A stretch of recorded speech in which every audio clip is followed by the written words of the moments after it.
All right. Apologies in advance. We are speeding up, but ladies and gents, we are here and catching up to live time in the best of 7 quarterfinal number 2 in Battle of Africa 3. The first quarterfinal was fantastic. I hope everyone else enjoyed it. It was an amazing set between Suomi and White Wolf Palace. And now we have Amigos versus Los Machos. Amazing teams. And what's most notable about these teams is that they are teams that are formed with top players that maybe have not always played together, all right? I'll give you the whole breakdown. So I want to quickly say thank you to Memb, Krazzini, everyone who's been involved in making this happen, Microsoft. I want to thank my mom for giving birth to me 29 years ago, because without her, I wouldn't be casting this right now. Okay, in the teal, we have Barles, player from Poland. Fantastic player to give him a set role and stick to the job. I think he's like top 15, top 20 on the ladder right now. Much improved this year, I think, as well. He's playing Saracens. His pocket player, his pocket player is Valis. I think this guy's like 21, maybe 22. Anyways, on the younger side, that is very young for our pro scene. And he had some really good performances in 2021. But in 2022, his level's gone up on the ladder. I think we're going to be seeing more and more of him. And he actually chose not to play with Suomi. So that's where it's interesting. It's like he's not quite as tight as some of these other Finnish guys because you had a 4-player squad for Finland. I actually think he's better than Rubenstock, better than Zupi, players who played for Suomi. And he's kind of going his own way here. So he's playing as the Lithuanians. His pocket is Ganji. And I don't know if Ganji's ever going to rewatch this, but I have a soft spot in my heart for Ganji. I said this earlier. Guy was a multi-year sub on my stream. Was played in community games, isn't just a super try-hard high-level player, and he's very good with his flank archer play. And he was actually brought in here to do that for this team because they needed another player who could do that. He's playing as the Chinese. Now, he'll be up against Dogao, legend from Brazil. Dogao and Miguel probably need no introduction, but just fantastic players. And Miguel, I think, is arguably... And this might be a bold statement, and I am biased because I love Miguel. He's one of my best friends in the game, but I think he's a top 5 pocket player if he's on par. Now, he might be number 5, but still saying you're number 5 when there's already so many other big names out there. It's a bold statement, but it's a compliment. He's Burgundians. Last but not least, we have Slam. I know there's been a lot of introductions. It's because it's starting off a series, people. Slam is a Gamer Legion player. And just seemed like he wasn't going to be playing for Gamer Legion, so he's like, where am I going to go? Los Machos were looking for someone better than me, and there were plenty of options, and Slam was at the top of the list. So Slam comes in, and Slam is very similar, I guess, to what I said about Ganji, where he's a fantastic archer player, doesn't normally do a lot else in team games, and they won't need a lot else. So we'll see. Amigos, though, they also have Madri. And Amigos, in general, very experienced on closed maps. These guys play a lot of blackforest together, and they have pretty good synergy. So I'm excited. First thing I should probably bring up, though, is Barles. He is Saracens, and Saracens are kind of like the wall breakers. If you have Saracens on your team, your archers on your team are going to be doing more damage against walls. So I think that's something that you should keep in mind. If you are up against the Saracens, you should never rely on the walls all that much. And here you have Dogao with the Ethiopians. Dogao will be on his way up. He'll be going archers here. And here you have... Oh, the coordination from the scouts. Look at this. Okay, but Miguel's here to help Slam. And yeah, in the end, this is actually really good teamwork from both teams. And I don't think we're going to see any real losses here. Yeah, this is the type of stuff the good teams do. Now, okay, real quick, apologies. You're going to hear, maybe see a little flick. I need to just go over to my other screen. I don't know why the chat just turned blue, but we need to liven up chat a little bit. And I'm just going to change that color. Okay, it doesn't look like it did anything too negative for you guys. But yeah, the blue can be hard to read, and I know it's annoying for people. So, looks a little better now. We'll have scouts for Valis. And we are most likely going to have scouts for Miguel as well. Miguel being Burgundians means that he's going to be more eco-focused. Can research your eco upgrades 1 age earlier. This should all come as no surprise. Holy crap, Valis is up fast. 18 pop. That extra food you start with Lithuanians kicking in there. All right. So far, looks like it's going to be scouts and archers against scouts and archers. There's not a lot of deviating from that in Battle of Africa 3. Lots of land maps. So, you know, what else are you going to do in Feudal Age? You have just a few options. But the nice thing about Age 2 is that there's all these tiny little things you can take advantage of. It is more depth, even though a lot of it is played out similarly, at least in team games, because of all the tiny details. And if you're not taking advantage of those tiny bonuses and details, you could have some regrets here. A slam with 2 ranges here. And then we have the second range here for barrels. I feel like this gold position for slam is going to be really annoying because you cannot wall in this rock terrain on this map. You can kind of see what Ganji's trying to do. Ganji's trying to wall towards that. I guess it's not the end of the world, but it's pretty easy for the opponent to just loop around to that gold. Whereas this gold here seems a little safer for barrels right now. Also, I'm just going to make one other change. Since we're getting started, this is probably annoying for you guys too. That looks better. Okay. Stone wall? What? Stone walls? That's very surprising. Scouts for Miguel are most likely coming over to this side. Alice just lost his scout here to slam. And here's the yellow dots coming over. Meanwhile, on this side, the scouting for Dogao. And this is a big test of Ganji's skill set here. Because Dogao is like a... Dogao and Miguel, former world champions both. But Dogao, there was a time where he was easy top 5, top 10 player. And I think he's fallen off a little bit from that. But Ganji, I think his peak's like maybe 60th, 70th on the ladder. Doesn't really have the pedigree. And oh man, oh geez. Not a great start for the Amigos on this side. And so fantastic micro from Slam there, I have to say. Look at him hitting and running constantly. Very little hesitation. I don't truly understand what is happening right now. Because Barrels moved forward without fletching. That is like... I'm trying to think of a comparison because that's so rudimentary. That is like making knights without getting any armor. And oh, Miguel says, oh, I'll walk right in. You didn't invite me, but I saw the door was open. So what's up? Oh, this is awesome. This could be a fast one here. I mean, this puts a lot of pressure on Valis. Meanwhile, on the other side, we have a fight, and it looks like Dogao has the lead. I mean, this is also... You know, this Los Machos team... The players with the pedigree, they never like these new teams on the block. Deep down inside, they're like, no, we want to keep it so there's only X amount of teams that are as good as us. And we want to crush the hopes and dreams of anyone who thinks that they can compete. They would never say that. But deep down, they show up and they're in their minds, they're like, oh, what a bunch of plebs. They're all too nice to actually say that, but I'm just going to say that because I have nothing else to talk about because Barles is just getting wrecked. His villagers are on vacation. They didn't alert their bosses ahead of time. So they're going to lose their jobs over there on that wood line. And now this is going to hurt Valis as well. I mean, there should be no recovery from this, but we'll see. Shaky, shaky start for the Amigos here. It's especially bad. Like, to move out without fletching was probably the biggest fail. The other thing was adding the stone walls and not even completing it. Over here, comparing resources between the players. I mean, right now, I think Ganji's actually done a very good job. His archer production has been constant. It is always a little tricky against the Ethiopians because they fire faster. But yeah, we had Slam weasel his way through here. I guess, what happened here exactly? I'm not entirely sure what happened here. I apologize. Did he, like, run around or something? I would have to rewind to see it, but I just see death. And I think that really tells the whole story. Meanwhile, this is what I would consider to be a pretty even engagement. So this is fine for both of these players. I don't think Ganji will really hate his life that much after this. We'll see. Okay, a little rough. But man, and here comes Slam again. Barles, man. Having such a tough time. For Miguel, you've done more than enough damage with your team here, so there's no reason to have to ever really do anything else. You're hearing all the right things from your teammates.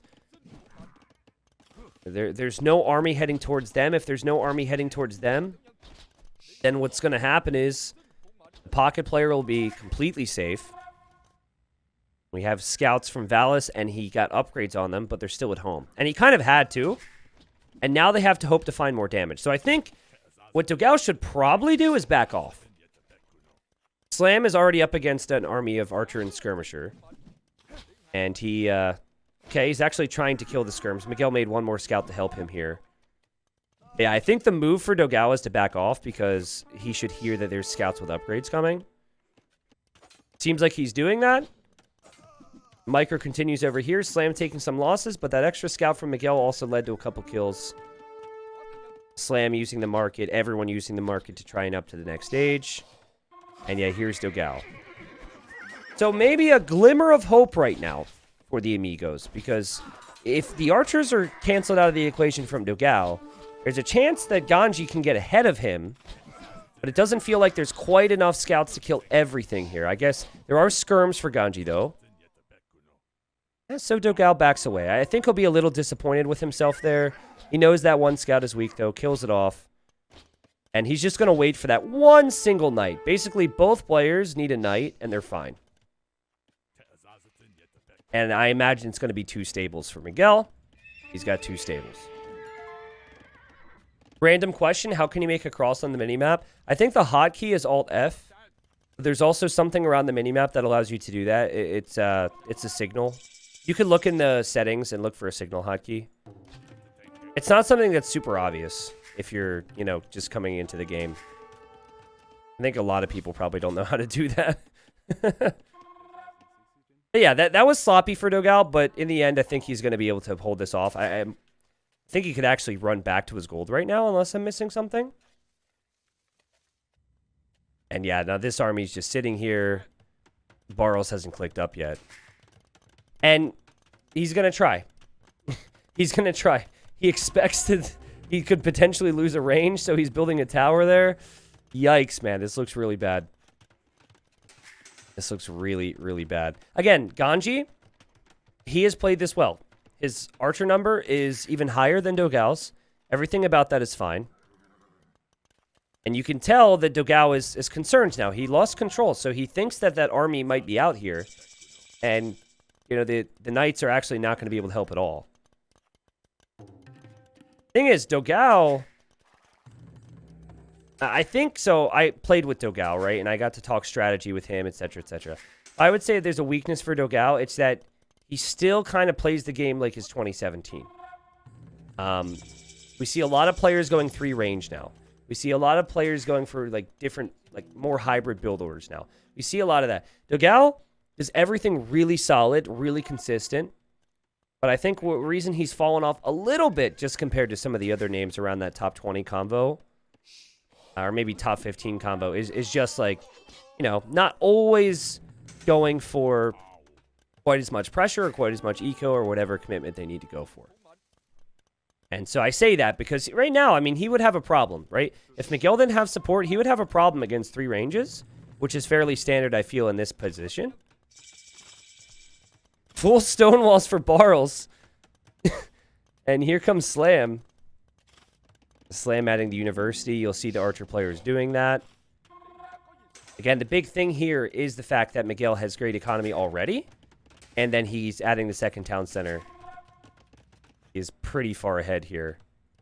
Slam could bust through this palisade wall in, I think, 3 volleys.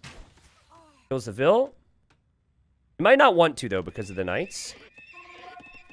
Yeah, Valis is going 3 stables because he knows they need to kill fast here. Here's Dogao. He does lack the numbers compared to Ganji. Ganji already has ballistics as well. Ganji is ahead of Dogao on this side. We have a random tower here for Barros, which is kind of funny. Valis waiting for +2 armor to be able to engage against this. Does have it. Here comes Barros to help. I think Ganji needs to be pushing his initiative here. I think with these upgrades and numbers, I think you really need to be moving out. It's tricky, though, because the Cavalier are going over there. Yeah. It's so difficult to make the decision. And I think the crossbows could... If you recognize you're going to lose these crossbows to the knights, you could actually just try and run in and kill as many villagers as possible. But nope. Okay, here he goes. He sees the knights. Valis trying to get on the other side, I think. trying to dodge some shots there, kind of struggling. But now Barles is here. And Barles will have Elite Skirmisher in a second, so this army should be killed off. Actually, I think there's a path into Ganji's base here. Ganji's just still waiting. Still waiting. And yeah, there is a path there. That's funny. It's not going to be funny for Ganji if he loses a Vil to this. But you just look at all the chasing right now. There's definitely a world where Dogao could have had a siege workshop here too. It's just interesting how he doesn't have a second town center yet, and he doesn't have a third range. Normally it's one or the other. But he's at 21 army. Ganji's at 31. And Miguel, it's the dream scenario for his confidence and for the overall feel for the rest of the series here. Just opening up, winning the first game always is a great way to start off the series, especially on a closed map against a team like the Amigos. And you can see at this point the crossbow number is a little worrying, so Miguel trying to dodge as many shots as possible, and they realizing they need to back away. Like, now the siege workshop is a little late. There's the siege workshop again. I really think there's an avenue for attack on this side. Like, there's a possibility for a throw on this side, just because of the lack of army and the lack of eco for Dogao. It should normally be one or the other. This siege workshop might not even go up here. There's so many crossbows. Miguel doesn't want to engage. He's just dodging shots. And the villagers there for Dogao also running around. And now Miguel engages. It's a good engagement. It is a good engagement. He got in close enough when the crossbows were going for other things. And yeah, they'll get the siege workshop up. There's not that many knights for Valis here. Slam, meanwhile, making his moves. Just picking off skirms, which is kind of funny as he's on his way. Slam somehow doesn't have a Vil lead over Barles. I can't make much sense of that, as he's on 2 TCs, but I'm sure he'll gain a lead soon. I'm going to assume, you know, wheelbarrow, handcart, things like that are making the difference there. And yeah, 69 villagers versus 45. You would need to have... Okay, he has 3 relics. Okay, so the knights now have 10 plus 4 attack. Yeah, you would need to have a lot of knights. So the thing about having Cavalier and Castle Age is that your base attack goes up to 12. The HP is the same because you don't get bloodlines with the Burgundians. So right now, the max attack is 12 plus 4. Valis could get another relic, which would give +1 attack, and then also the attack upgrade. So Valis could have more attack in total. But right now, 10 plus 4 equals 14.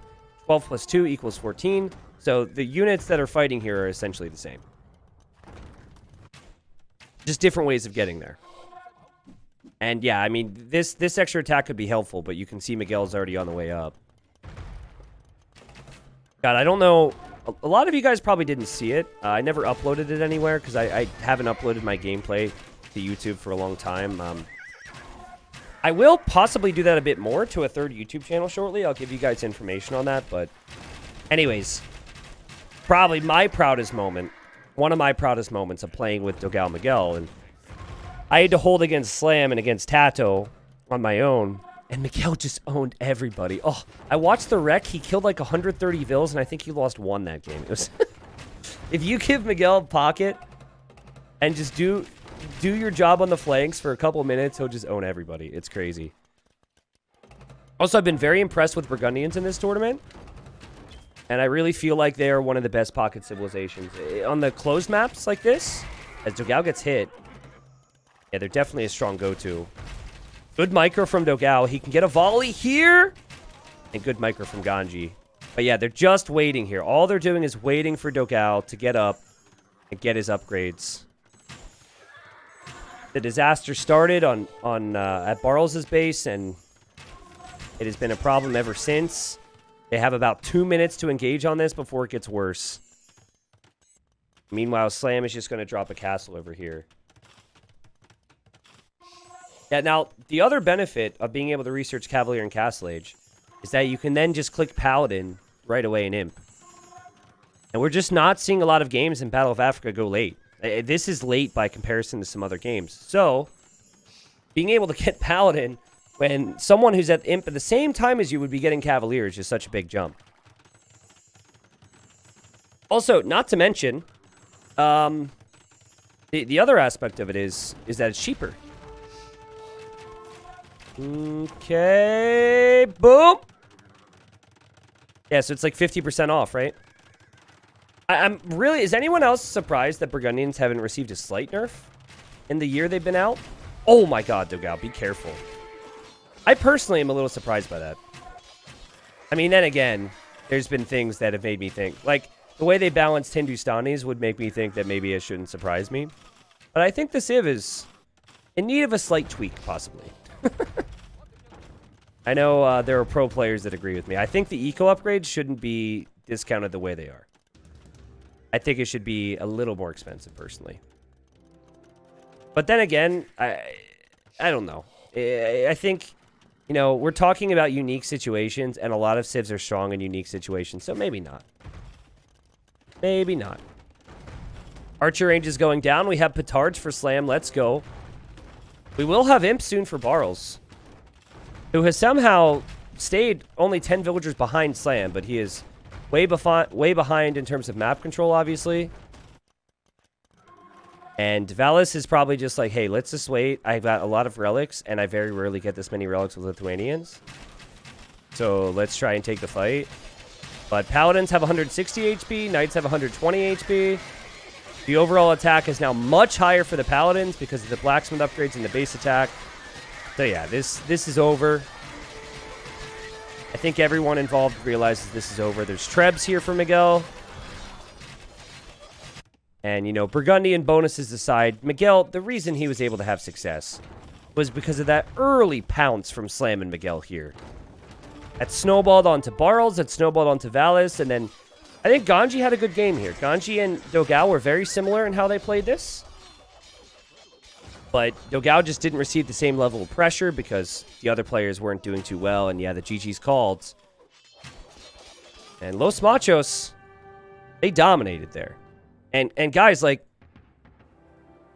what we saw here, I don't know if that's tournament nerves or, you know, maybe he had 99 food and 50 gold and thought he clicked fletching and had the resources, you know, and was unlucky.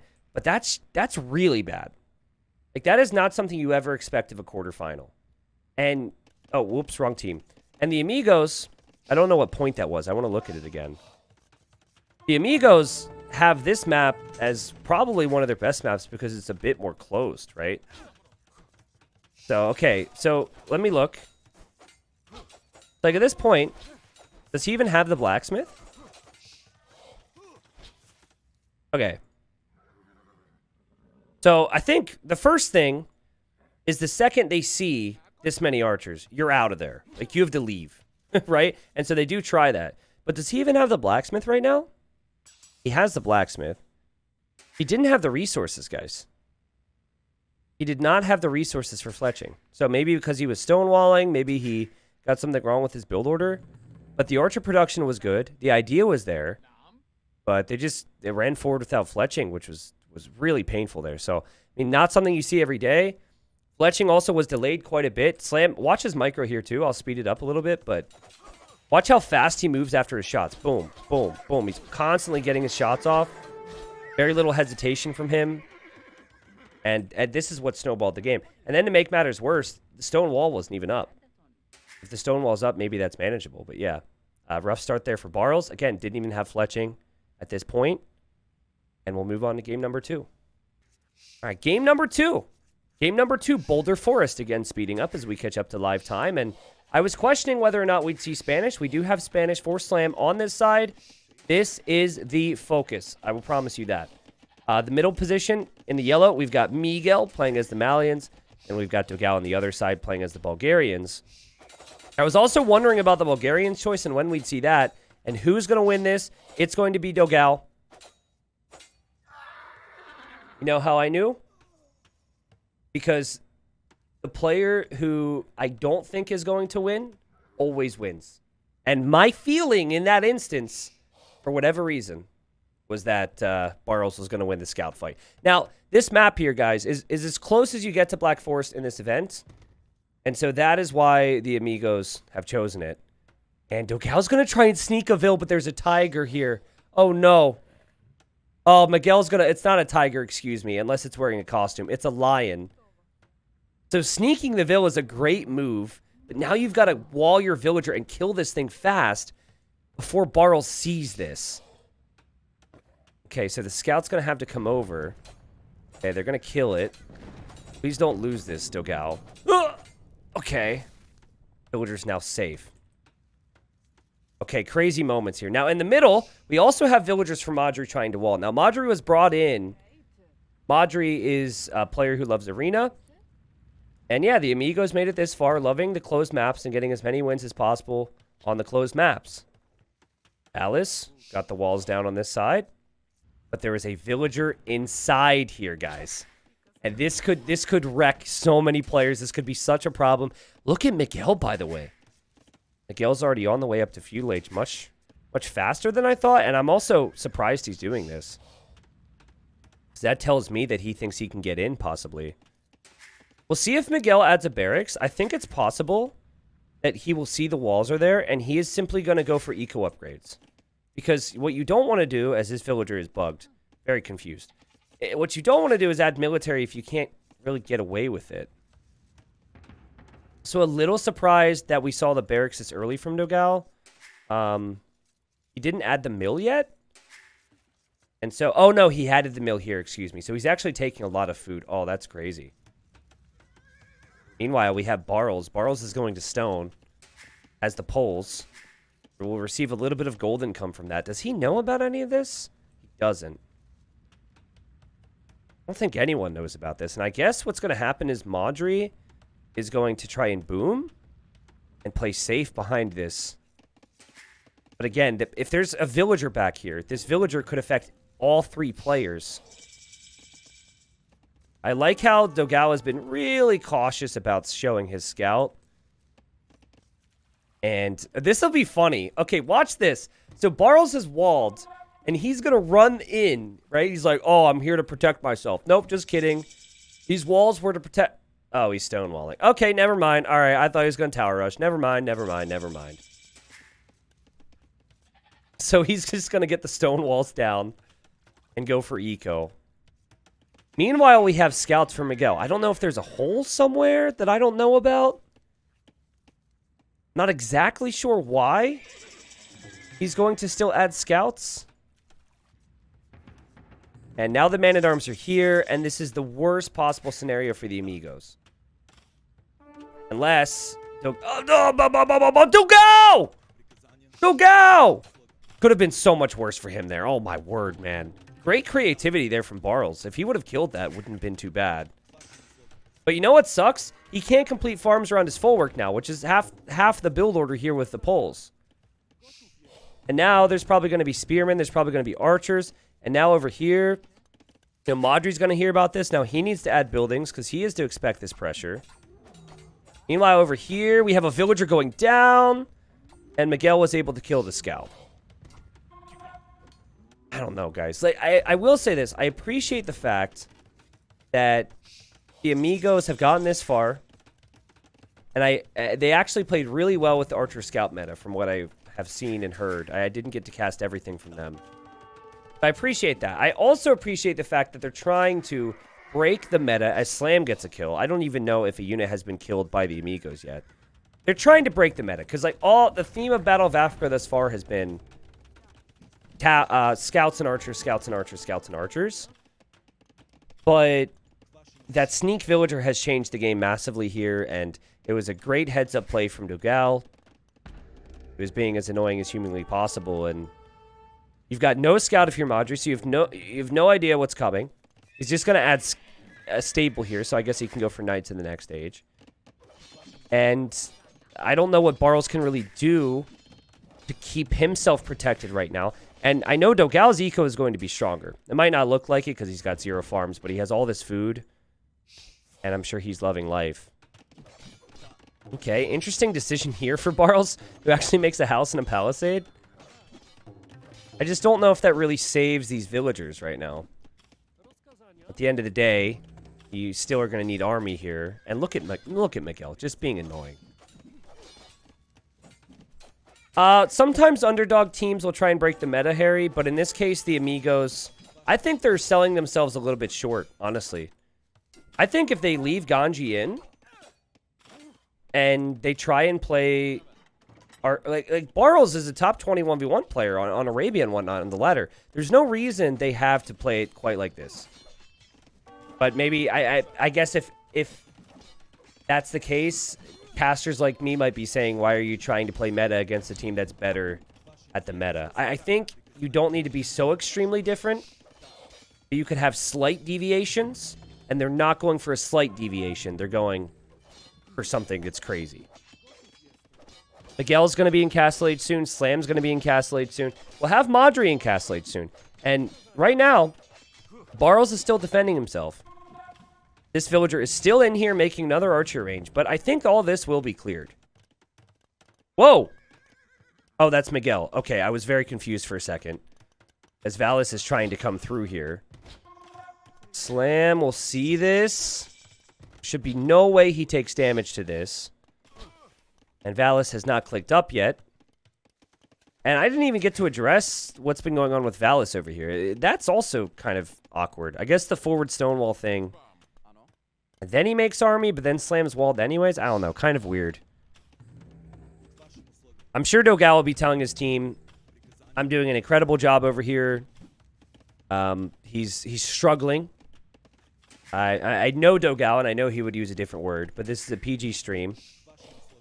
So he's struggling. But now, guys, something I haven't brought up. What on earth is your long-term thing with the Bulgarians? And also, heck of a job from Barles to not lose villagers to all this. So this villager's going to run away now. I think Madri noticed it. That's so funny. Dogao was going to wall that. Yeah, Barles could have lost more villagers. At the end of the day, he started to place farms around Folworks, which is what you want. He's going to receive the support here from Madri. And the sneaky villager is still over here for Dogao. Dogao actually has not macroed all that well. So I don't know what to think. Miguel's going to be in the next stage. We'll see what Miguel wants to go for. Miguel actually attacking with scouts here. Something Madri has noticed. Madri is now just going to wall behind this. We see a monastery for Miguel. So Miguel's going to break through, and he might go for a little, like, monk-style push through the center, which is always awkward against the Teutons. Still looking for the Vil. We now have Dogao making lots of spearmen. Staying in the feudal age, huh? I mean, there could always be skirmishers out there to deal with that. Then you have to remember that... I guess the villager died here. Then you have to remember Teutons get extra melee armor. But Dogao is basically Licks at this point, if you know Licks. He's being as annoying as possible. Boop, boop. Keeping the Vil alive. And, oh, Dogao. Yeah, just doing his best. Over here we have Slam. Slam is going to drop a castle with the Spanish, and this is going to go up in an instant. Spanish build speed bonus is crazy bonus. You can't forget about it. Meanwhile, over here, we have the monk coming up. Now, this is where it gets a little wild for Madri, because, yeah, he's adding his own monks. But if he were to lose this knight, the knight would kill the villager. He can't wall for a while. It just gets nasty. Also, did the villager die? Where's the villager at? I think the villager's dead. Also, why is Barles running over here with so much? Is Barles scared that this is... There's a hole! There's a hole! And he noticed it. Wait, but Miguel didn't notice it. Can you run through there or not? I'm very confused. I don't think they tried to click. Ah! Now the skirmisher has opened it. Oh, hit the skirmisher with the scout and force it back through the gate. Oh! If they hit it with the scout, it wouldn't have died so fast. This is wild. Anyways, castle goes up. Over here, you know, this was enough to delay Madri. But Madri still is on the second town center. His eco will be very good with Teutons. Again, I believe the villager is dead for Dogao. I'd be surprised. She would be incredible if she was still alive. And, you know, Barles, he has not clicked up to the next stage. I think what you do if you're Dogao is you just boom and you make no army in the next stage. Because you're so far ahead. On this side, Valis has had to make 3 layers of stone wall. And still units are going to break through. On the other side, Madri is booming but unable to really pressure, you know, Miguel's side. I think there is a risk for Miguel not stonewalling here. I'd like to see him do that. So yeah, just boom it up. Because Bulgarians not getting archers is going to make things a little awkward. I mean, it's still manageable for the Amigos, though. It does feel like they're reacting a lot. But it is still manageable. And we have Redemption right now for Valis, who's going full monk defense. Probably his best choice. If he were to go for anything else, I think he'd have issues. And so now this pressure might shift elsewhere. Or Slay might need to worry about maybe another castle here. Because I think if you can get a castle in that gold, then you can break through the wall easier. And, oh, he's going to run through. He's going to run through. And I think, oh, Valis sees it. The petards are through. Or they're dead. Sorry, they're through to heaven now. Or hell. I don't know what side they're on. Slam's waiting for the monks to hop back out. He's going to try and hop out of the TC with the monks here. Nope. Didn't happen. Didn't happen. TC's now for Dogao. I'm concerned for Dogao if he gets castle dropped, though. So he's actually dropping a Crepost here. Keep himself protected. And he might actually make Conics. This might not just be for defense, because he could shoot down the walls. He's got a gate. What a great job from Slam, though, not to lose any of these conks. And they just continue to pile on that pressure. I like that. But I'm really impressed with Valis' economy. He'll be on 3 TCs. And then there's poor Barles, who I think it's safe to say has kind of been the weak link so far. I would not have expected Barles to be the weak link. He's really had a tough time. I think the goal here would be to go fast Imperial Age if you're Valis. Get your own castle down, get up to Imp, upgrade your monks, and push the castles with trebuchets. Lovely stuff from Miguel. We have walls for Dogao here and Miguel, and the Amigos are, Los Machos are doing all the right things, I'd say. I wonder if he can see this. He can see the castle, so he should know he can't really pressure now. Imp is on the way for Slam. Oh, what a play! What do you make, though? Like, what does Imp give you? Any ideas, guys? We see signaling and communication, maybe how to get through the middle. I think they're talking about walls. I think Barles might also consider a fast Imperial Age here. Bombard cannons. Okay. Well, the thing is, conks don't get stronger in Imp.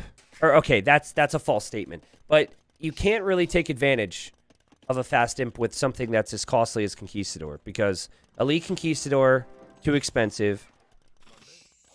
Probably not even worth it to get, you know, the final armor upgrade if you're up against monks. I'll look for a university. There's a TC. I mean, I think he might just do it for Trebs, honestly. Barles certainly has the food right now. He's adding a second town center. He showed the ranges to his opponent. So, at this point, Dogao will know. Oh, no, he didn't see it. I thought Dogao had saw it. But now Dogao will see the archers and say, okay. Also, Dogao, boom, boom, boom, boom. Literally booming, but TC's everywhere. Now we have a castle from Miguel, who wants to break through the middle. I don't know. I would prefer Miguel go Lycaf and support his teammate here, personally. But I don't know. It's still very... It's not a map that I really specialize in. But I think that would have been the play. Because, like, this is a tough position to push through. There's always going to be walls behind. I can't agree that this is the right decision. I think you have to just wall the middle and take the flanks. Imperial Age on the way for Barles, who only has 54 villagers. But if he could start to make Trebs and Arbalest, put a lot of pressure on Dogao and pressure on Miguel to support him. Sam, thank you, by the way. Appreciate that. Okay, Slam is now an Imp to make Trebs, which means he could take out some of these buildings. He could take out monasteries. He could do a lot. But does that mean that he can advance past this area if there's this many monks? Obviously depends on the amount of conversions. Oh my god, Madri just converted the petard. He just converted the petard, which is going to mean it delays this even longer. Oh my god. Is this the play, Miguel? You're just going to get everything trebbed down from the other side, right? Or there's just wall more. This is like the impossible journey. Here comes another castle. He will take out the gate soon. All right, you keep going, Miguel. Meanwhile, Barl's 58 villagers, 93 for Dogao. Dogao needs to get his castle very defensive here. He does not want to place a castle in a spot where Barls can treb that. And here goes Slam now. So he will take out the town center. And then he could start to take out the walls. It's tricky to decide on if you take out the walls first or if you take out the monasteries or the TCs. There's a lot of good options here. But I guess it's always going to be some type of positive for you. But Slam's Vil count's 68 right now. And he's making a unit that can be converted by monks. Even more so in Imp. Because once the Imp upgrades are in, it's 12 range for the monks. Do we have Trebs here yet for Miguel? He's got one. Okay, so he didn't know about this castle. Now that he does, this is actually good for him because he has some benefit from this push and he can target that. But I think Miguel needs to wall this. What he doesn't know right now is that there's going to be Cavalier. But if he sees that stable, he should think to wall this to protect his Trebs. That would be huge for Miguel. Also, that's just an archer range being attacked. Okay, lots of walling. Lots of conks for Slam. Again, it is hugely important for Miguel to wall here. If he walls it up, his Trebs can't be killed by the Cavalier. All he's seen, though, is one stable. Is that enough for him to recognize? It wouldn't take a lot to wall this. It's an easy wall for him. But if he doesn't do it, I think he could start to lose this position here. I also think he's going to start to send some units towards Slam. Because he's hearing that there's a lot of monks, and he wants to support with Light Cav. He also might need to support this side, as you have Dogao on the way up. Dogao going to go Cav Archers, maybe? I have no clue what Dogao's plan is. Called it. Oh, wait. Though, never mind. Those were Miguel's Cavalier on Madri. Whoops. I'm sorry. I got that one wrong. Also, Madri put the relics in that monastery. They're just going to pop out. I guess in the end, that wasn't a concern at all. Madri needed to have the walls around his Treb. And didn't exactly call that one. This is just a disaster waiting to happen. It feels like these villagers, when they get hit, will run back through the gate. Miguel, notice it. He's doing a million different things. But still, I mean, the pressure is on, and it has worked so far. There's 11 monks, but for Slam, there's 25 conquistadors. This pressure from Los Machos is wild. But can Dogao hold now? Can he get enough? He's got 50 additional villagers. He's trying to go for Cav Archers, but I haven't seen many yet. Also, we have Heresy! What a great tech against monks! That's an amazing technology against monks. That means if they convert you, your unit just dies. But maybe wait a little bit, Slam, because you don't have it yet. Siege Ram for Dogao. He wants to go Siege Ram with the Cav Archers to push this right back. Meanwhile, Madri, I think, would benefit from leaving this area with this group and going right to Dogao. Like, either side, this isn't a 1v1 anymore, Madri. This is a team game. And think about it. He's got walls for now. If he can come over here, Dogao could actually die. But I think the longer that he waits, like, if he addresses the middle, they've got walls behind this. This is... I don't know about this one. What are you defending? You could probably make enough to deal with this with any new units you make. The difference now is going to be Dogao might actually be able to push Barls back once Siege Rams are out. And once Miguel switches over, like, look, here comes support from Miguel. The Teuton Paladins, they're wasting their time in here. Not to mention Miguel, another fantastic game. He's got Farimba in, so he has 7 + 7 camels now. Plus he, has a choke point to work with. Cav archers come out and snipe the villagers making the tower. All the arbalests for Bartles are starting to die. The siege rams will go in right for the castle. There's no melee unit support. This was turned into some separate 1v1s here. And I think Slam has actually played this perfectly with the fast stamp. I was a little worried, but I think the name of the game is pressure. And a couple trebuchets did that, and then Slam fixed his eco too. He went 3 TCs. He's at 90 villagers, which is perfect. And it's kind of desperation mode right now for Bartles. For Madri, he's at 155 villagers, and he's still making more. As someone who has done this many times myself, this tells me the pressure's on. In your mind, you're thinking, I need villagers, I need army, and I need to micro, and you just keep doing that until you realize you have 175 villagers. Not speaking from experience with that number at all. Arbs for polls are all right, but it's not really something that stands out. But I guess at the same time, Dogao, Bulgarian cav archers also aren't like heavily bonused. But what's good about it is it's at least an archer unit. And that's what he felt he needed. And Slam maybe starting to lose some ground over here against Valis. Yeah, look at that. The Hoofnitze are in. And Slam has to be careful here. If he starts to lose some ground, he might need support. And Miguel's only been making units that are countered by Halbs. I'd like to see a little bit more from Miguel on the left side right now. And here he is. And it's 450 pop versus 450 pop. And it's just been a very slow push for Dogao. I thought he had the time here. I guess only 21 army is part of the problem there. He does have more cav archers on the way. And he lost a lot of rams there. But, oh, look at Slam. See, he doesn't have to be that worried about the monks anymore. Because his units will simply die when they get converted. But, yeah, the cannons are worrying. And he backs away. Slam just needs to hold this for as long as possible. Also, I'd love to see markets up for trade right now. Having Spanish on your team means that you get more trade per trip. And, yeah, there is the trade. Now, Olbucks aren't that great against archers. So they have 6 pierce armor, a cav archer. Oh, my God. Dogao held the gate open with a ram! Which I'm not sure is good. No, I am sure it's good. In fact, it's great. Yeah, he'll keep the gate open. He can sit in there. I don't know if that was intentional at all. He'll take out the gate. There's trebs here, and yeah, this is what I expected. Like, Madri's capped. Madri cannot do anything more.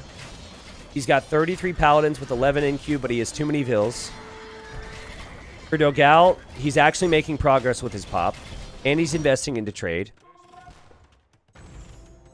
Man, why didn't I stick with my 4-1 prediction for Los Machos? Why did I have to go against what everyone in chat said? I blame you guys for this. This is looking amazing for Los Machos. My reputation, maybe not so much. My friendship with some of these players, not so much. But who cares about friendship, am I right? Most overrated thing in life. That's what I told my friend when he said we can't be friends anymore. Madri sending some stone to Bartles as he tries to get more paladins over here. I would say that at the moment, Miguel, he should probably prioritize his time over here against Slam. Because the higher the cannon number gets, the more worrying this can get. But then again, I guess you also need to continue your push here. I don't know. It's tricky, man. Black Forest maps are crazy. It's like, okay, this team's winning. And then you just have so much time that players are able to recover. And that's probably why certain players like that. It's not quite as cutthroat. Actually, the Arbalests have done pretty good. We have Onager on the way right now for Dogao. And yeah, I mean, look at Los Machos. They're falling off here. 80 army. 120 army for the Amigos. And Slam, he just lost a bunch of conquistadors here. So all of a sudden, the Amigos taking the score lead. Of course, they don't have the Spanish trade bonus, but my goodness, are their compositions better here? I don't know. Did Miguel run out of gold here or something? He's got a couple cav in queue. Maybe he just stalled out production. I guess he was maybe focused on the middle. Something went wrong there. Because now the military count for Madri is much higher than Miguel. Who's had an incredible game. And look at the position now. I mean, you have to be careful. But Madri sniping the onager now. So the arbs are able to move in here. Also, does anyone know if Dogao has thumb ring? Because these things are not firing fast enough to make me think thumb ring is in. I want to say, my gut tells me he's missing thumb ring with how slow they're firing. Oh man, the trade is so close to this, right? So if this position is held, it could be really, really bad. But oh, wait a second. Suddenly, there's not enough support from Madri. He's trying his best. The castle will be denied right now for Barles as we have Dogao with his own castle. This is the composition that just can't be stopped. We've seen nerfs to the Hufnitze. We've seen nerfs to the Bohemians. How do you stop Halb Hufnitze? Does any Civ have an answer? I guess if you have Teutons on the team, it helps as well, right? Because monks would normally be a go-to. He got thumb ring, really? Okay. I'll take your word for it. I don't know if you can stop this comp. This has been the comp this year, ever since the Bohemians came out. If the player plays it correctly, I just don't know if it's something you can manage. Now, using mobility is great, but there's no mobility on Boulder Forest. That's why Teutons can excel with their paladins, where normally lacking husbandry is a concern. That's why you've seen the Civ selected here. Yeah, I would think monks, and Slam is going for monks now, but monks will not work. I actually love the idea to go champion if you're Miguel, but is it too late? Yeah, maybe champion could do it, but even then. Oh my word. What a choke point here. What a position. Madri snipes another Treb. I think the Amigos can do this. The population's still so close, and the trade count is really high for Dogao. But the position isn't so good with the buildings, right? That's what it comes down to. Yeah, this looks good. You're going to kill a bunch of trebuchets. You got your Cav Archer mass. But can you push back the buildings? He says, yes, T90, I can. He actually will take out that castle. There's also not a castle here anymore, so maybe they can push the middle. But meanwhile, the push continues for Valis, who's now getting Hussite reforms. Oh! And that means his monks only cost food. We like never see that technology. And so I'm really pumped to see that. Right? Isn't that what that is? Pretty sure that's what it is. See, Slam spending all this gold on monks is just because he doesn't know what else to do. When Teutons are on the team, it will take far too long.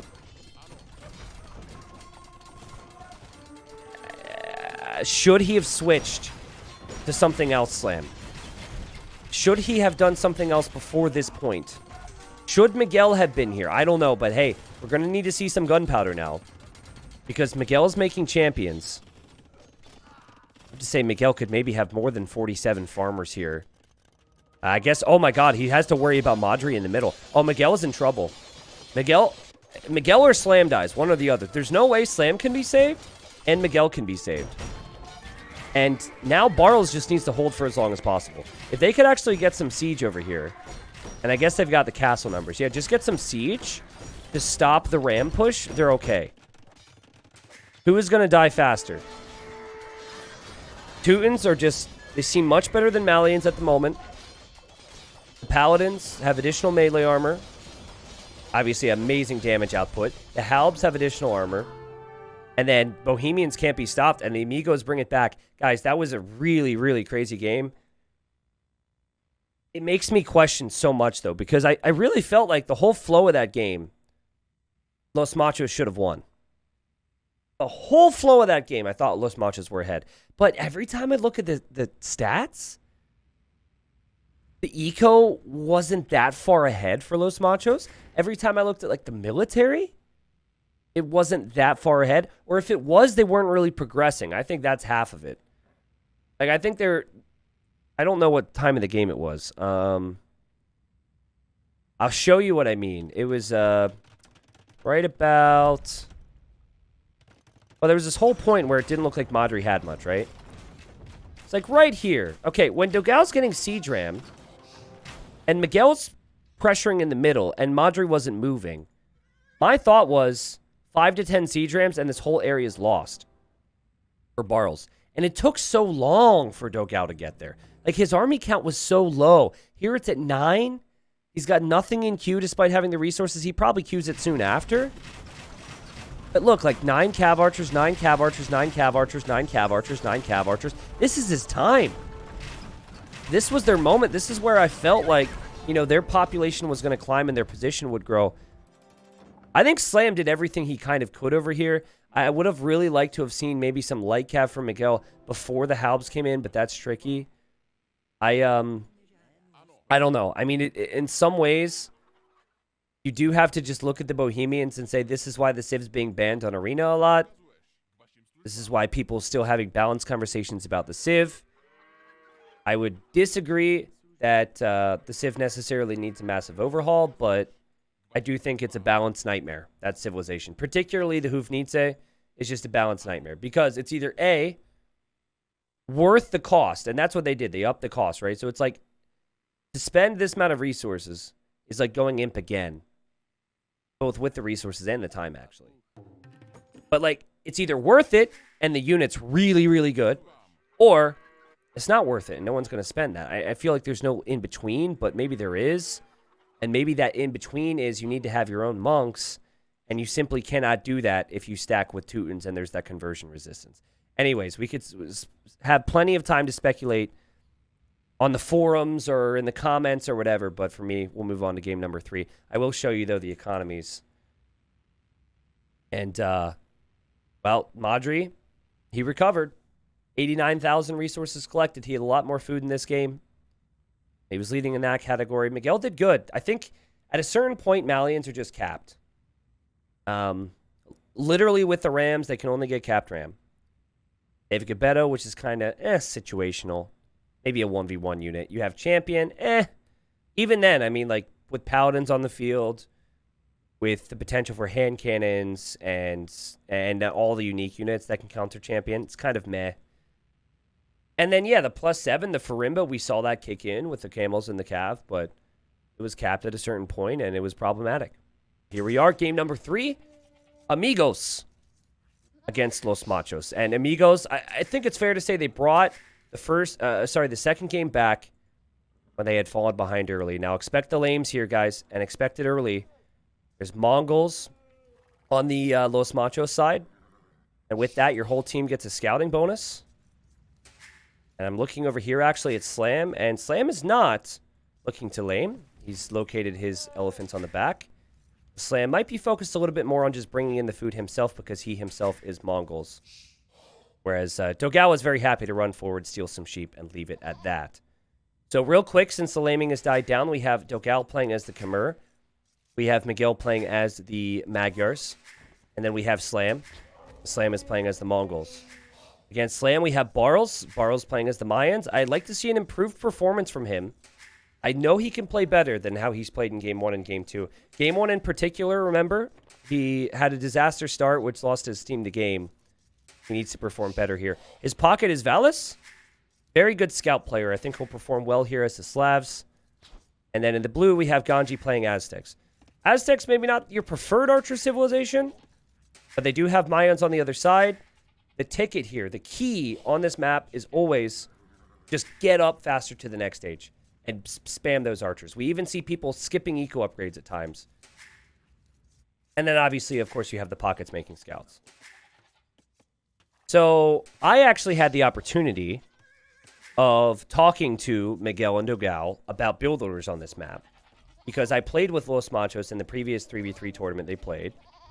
And I told them to beware because these fast up times were happening.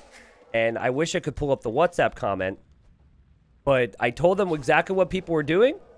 And I think it was Dogao in particular was like, yeah, that's so bad. Like, you can't even get eco upgrades. And I was like, oh, don't worry about that.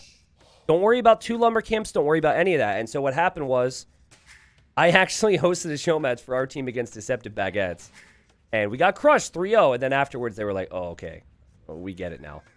And they're not the only team that learned. You actually have to credit the Baguettes for teaching a lot of teams. They even taught Gamer Legion. And I think even Aftermath, how this map should be played these days. And so, looking forward to seeing what happens. Look at Miguel. Miguel's actually pushing in the ostrich for his teammate. We'll see what happens here. Now, the nice thing about Khmer is you don't need to make the barracks before the archer range. It's not necessarily a civilization you want making archers in the long term, but this is not meant to be a long-term map. So we'll have to compare the approach. What you could do with Mayans, because you have cheap walls, is you could expect the pressure and you could wall this way. But most players are skipping the mill, and they're using the lumber camp and the mining camp as their second building. And the timing on that is important, because if you forget and you're up, 60 seconds later, that could be the difference between the first and second archer range, and that could be the difference in the snowball. This should be up. This is not actually that fast compared to what I've seen in the past from the Mongols. But Slam's going to have plenty of food, obviously. And he's got his 2 on gold, and he's going to click up now. Now, it's a little tougher to click up fast with the Mayans. They start with 4 villagers. But there's just something about their start. Research. I don't know what it is, actually. You think starting with more villagers would actually mean you'd have more resources. I guess you have to build the 2 houses with all your villagers, so it's kind of the same at the end of the day. But it's hard to do the 18 pops, 20 pop is really respectable. And we have 18 pop for Ganji. Woo-wee! 18 pop. Crazy, man. All right, we'll see what the scouting's like. Magyars get cheap scouts. So much food on this map. Miguel now bringing in the next elephant as he's on his way to Feudal Age. Yeah, cheap scouts for Magyars. Forging upgrade is free, so you get a lot of extra attack. Where Slavs start to really come into this is after they have a lot of farms, as they farm faster. But it's all early bonuses for Los Machos. If this game gets to Castle Age and it's even, I think I would actually prefer to have the civilizations for the Amigos. So Miguel's signaling his scout position right now. And he's probably hearing from his teammate that there's the eagle and the scout over here from the opposition. They should pounce on this, and they should kill this. Should be an easy mop-up. But they're not working together. Miguel, am I missing something? Oh, Miguel's not up yet. That's what it is. Okay, I got you. Same for Valis. Valis wasn't up yet. Now Valis is. Now they can coordinate and engage. The eagles are very ineffective in these instances, so another reason why maybe the Mesosiv struggle a little bit. What's up, Sean? Today's been good. We had some really great games. The first quarterfinal was awesome. This quarterfinal's been good so far, obviously. 2 ranges for Ganji. So you're thinking archer production, then you also have to focus on getting fletching. And right now, this is telling me that this will be a 1v1 between Barrels and between Slam. And then this will be a 2v2 on this side, because this is where Miguel is focusing right now. Now, I would love to see Slam do something. It might be suicide, but I'll just say it in case he does it, and I'll look brilliant. Send forward, like, 2 archers, 2 spearmen, and just run right to the pocket player. You probably won't want to do that, though, if you're not walled. And that's a lot of walling Slam has to do. So, again, probably won't see the play. But if Valis had that right now, he would need archer support, because he wouldn't be able to deal with that with just scouts. And here's Dogao signaling. He's moving forward now. Miguel also pointing out that the walls are coming up for Ganji. So this might actually mean that this pressure goes directly towards Valis, because the flanks are all walling. And we have a few walls now for Dogao. Okay, notice the eco upgrades. Pay attention to that. Obviously, the scout players will always have that. But interesting comparisons here. Now, we actually saw the wood upgrade for Barrels. That's a good thing for him if he doesn't take any damage. And here he goes. Untracked, by the way. Ellis has 5 scouts. And Miguel only has 3. And this is looking like Valis could maybe defend this on his own. These walls should go down for Ganji. Ganji sending his army over to defend. Good work. But this is the one army. Oops, that's just the eagle, excuse me. And this is intense stuff. It's like you could make a misplay that could lose your team the game at any moment. I love to follow armies in these instances when I'm casting. Okay, following the scouts. Miguel dodging shots. Archers there. Meanwhile, though, we had this army. This army, okay, is being tracked by the Eagles. See, this is more like it for Barles. Tracking the army so he knows where Slam is, and he's deciding on if he wants to engage solo. Slam is now going to look for that army, and Slam notices it a little late. So every player has an idea of what's going on, and you can see Miguel's tempted, I think, to go over there with Slam. So far, this has been a really good start for the Amigos, just based on what I know of them. You know, like, think about how they played in the previous game. They like to wall a lot. I had said in game 1, they don't have to go that crazy. They can compete with this team. Where I would like to see them switch it up is at the third range now. You know, use the market a lot to get faster castle age. Be a little greedy. Overly aggressive or overly defensive at times, not as a whole. Ooh, wait a second. Where did that army go? Oh, Barles is over here right now. And a great engagement for Miguel and for Dogao. These guys have been playing together for the better part of a decade.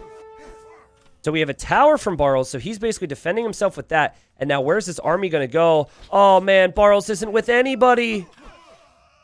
He hasn't been able to coordinate it all yet. And now he's going home. I feel like it would be better to come here now. Oh, geez, and now he has no defense either, guys. He already towered his berries. He can't tower his gold. Barles! Barles! If only he could... Okay, this is going to be bad, okay? I'm forewarning you. If you don't want to cringe, don't listen. If only he could borrow some stone. Get it? Borrow, borrows. Okay, I told you it was bad. Anyways, are you going to hit the gold here, Slam? Or are you just going to hang out? Okay, no, he's here to hit the golds. The worst resource to lose if you're going archers. The worst resource to lose. And now he's... Oh, his army's just been caught in the middle. I could see what he was trying to do there. I would like to see Slam be a little more assertive right now. And I bet you everyone's confused on the Los Machos team. Because they have no clue where those archers are. It just doesn't make sense that it hasn't shown up in the middle or at their bases yet. And that's why, like, if you leave and you take damage at home, you never want to come defend yourself because you're already behind. There's no... The 50-50 situations are gone. Let's hope that maybe they can manage it on this side. Ganji's had a really good game. Ganji outproducing Dogao. I think even out-microing Dogao at times. But still, Miguel has outplayed Valis slightly with the scout production. Obviously, a lot of that has to do with the cheaper scouts. And they're moving forward with confidence. I mean, there's no Bloodlines yet for Valis. And maybe that's half the reason they're losing some of these engagements. Bloodlines gives you that extra HP. Dogao, is this okay, though? Kind of. I guess that was fine. Slam is probably loving life. His resources are climbing. He's going to now make a move towards Valis, who's on 2 stables right now, making a lot of scouts. And Miguel, probably the same, but we do have a long house wall for the Brazilians over here. So that'll be much easier to defend themselves with. And okay, so Barles is like, well, I've fallen behind, team. Here I go. I have to go kill somebody. And here he goes. He's like, well, they might be hitting you, Valis. I don't know where he is, but they might be hitting you. And they're back on his gold. Now, big moment for Slam. Let's see if he can damage control. Because if this army dives, he needs a gate or a house or something. Yeah, there's a market. Great job from Slam. It's those moments that decide games, and it's those moments that separate the best teams. And it should be fine for Slam.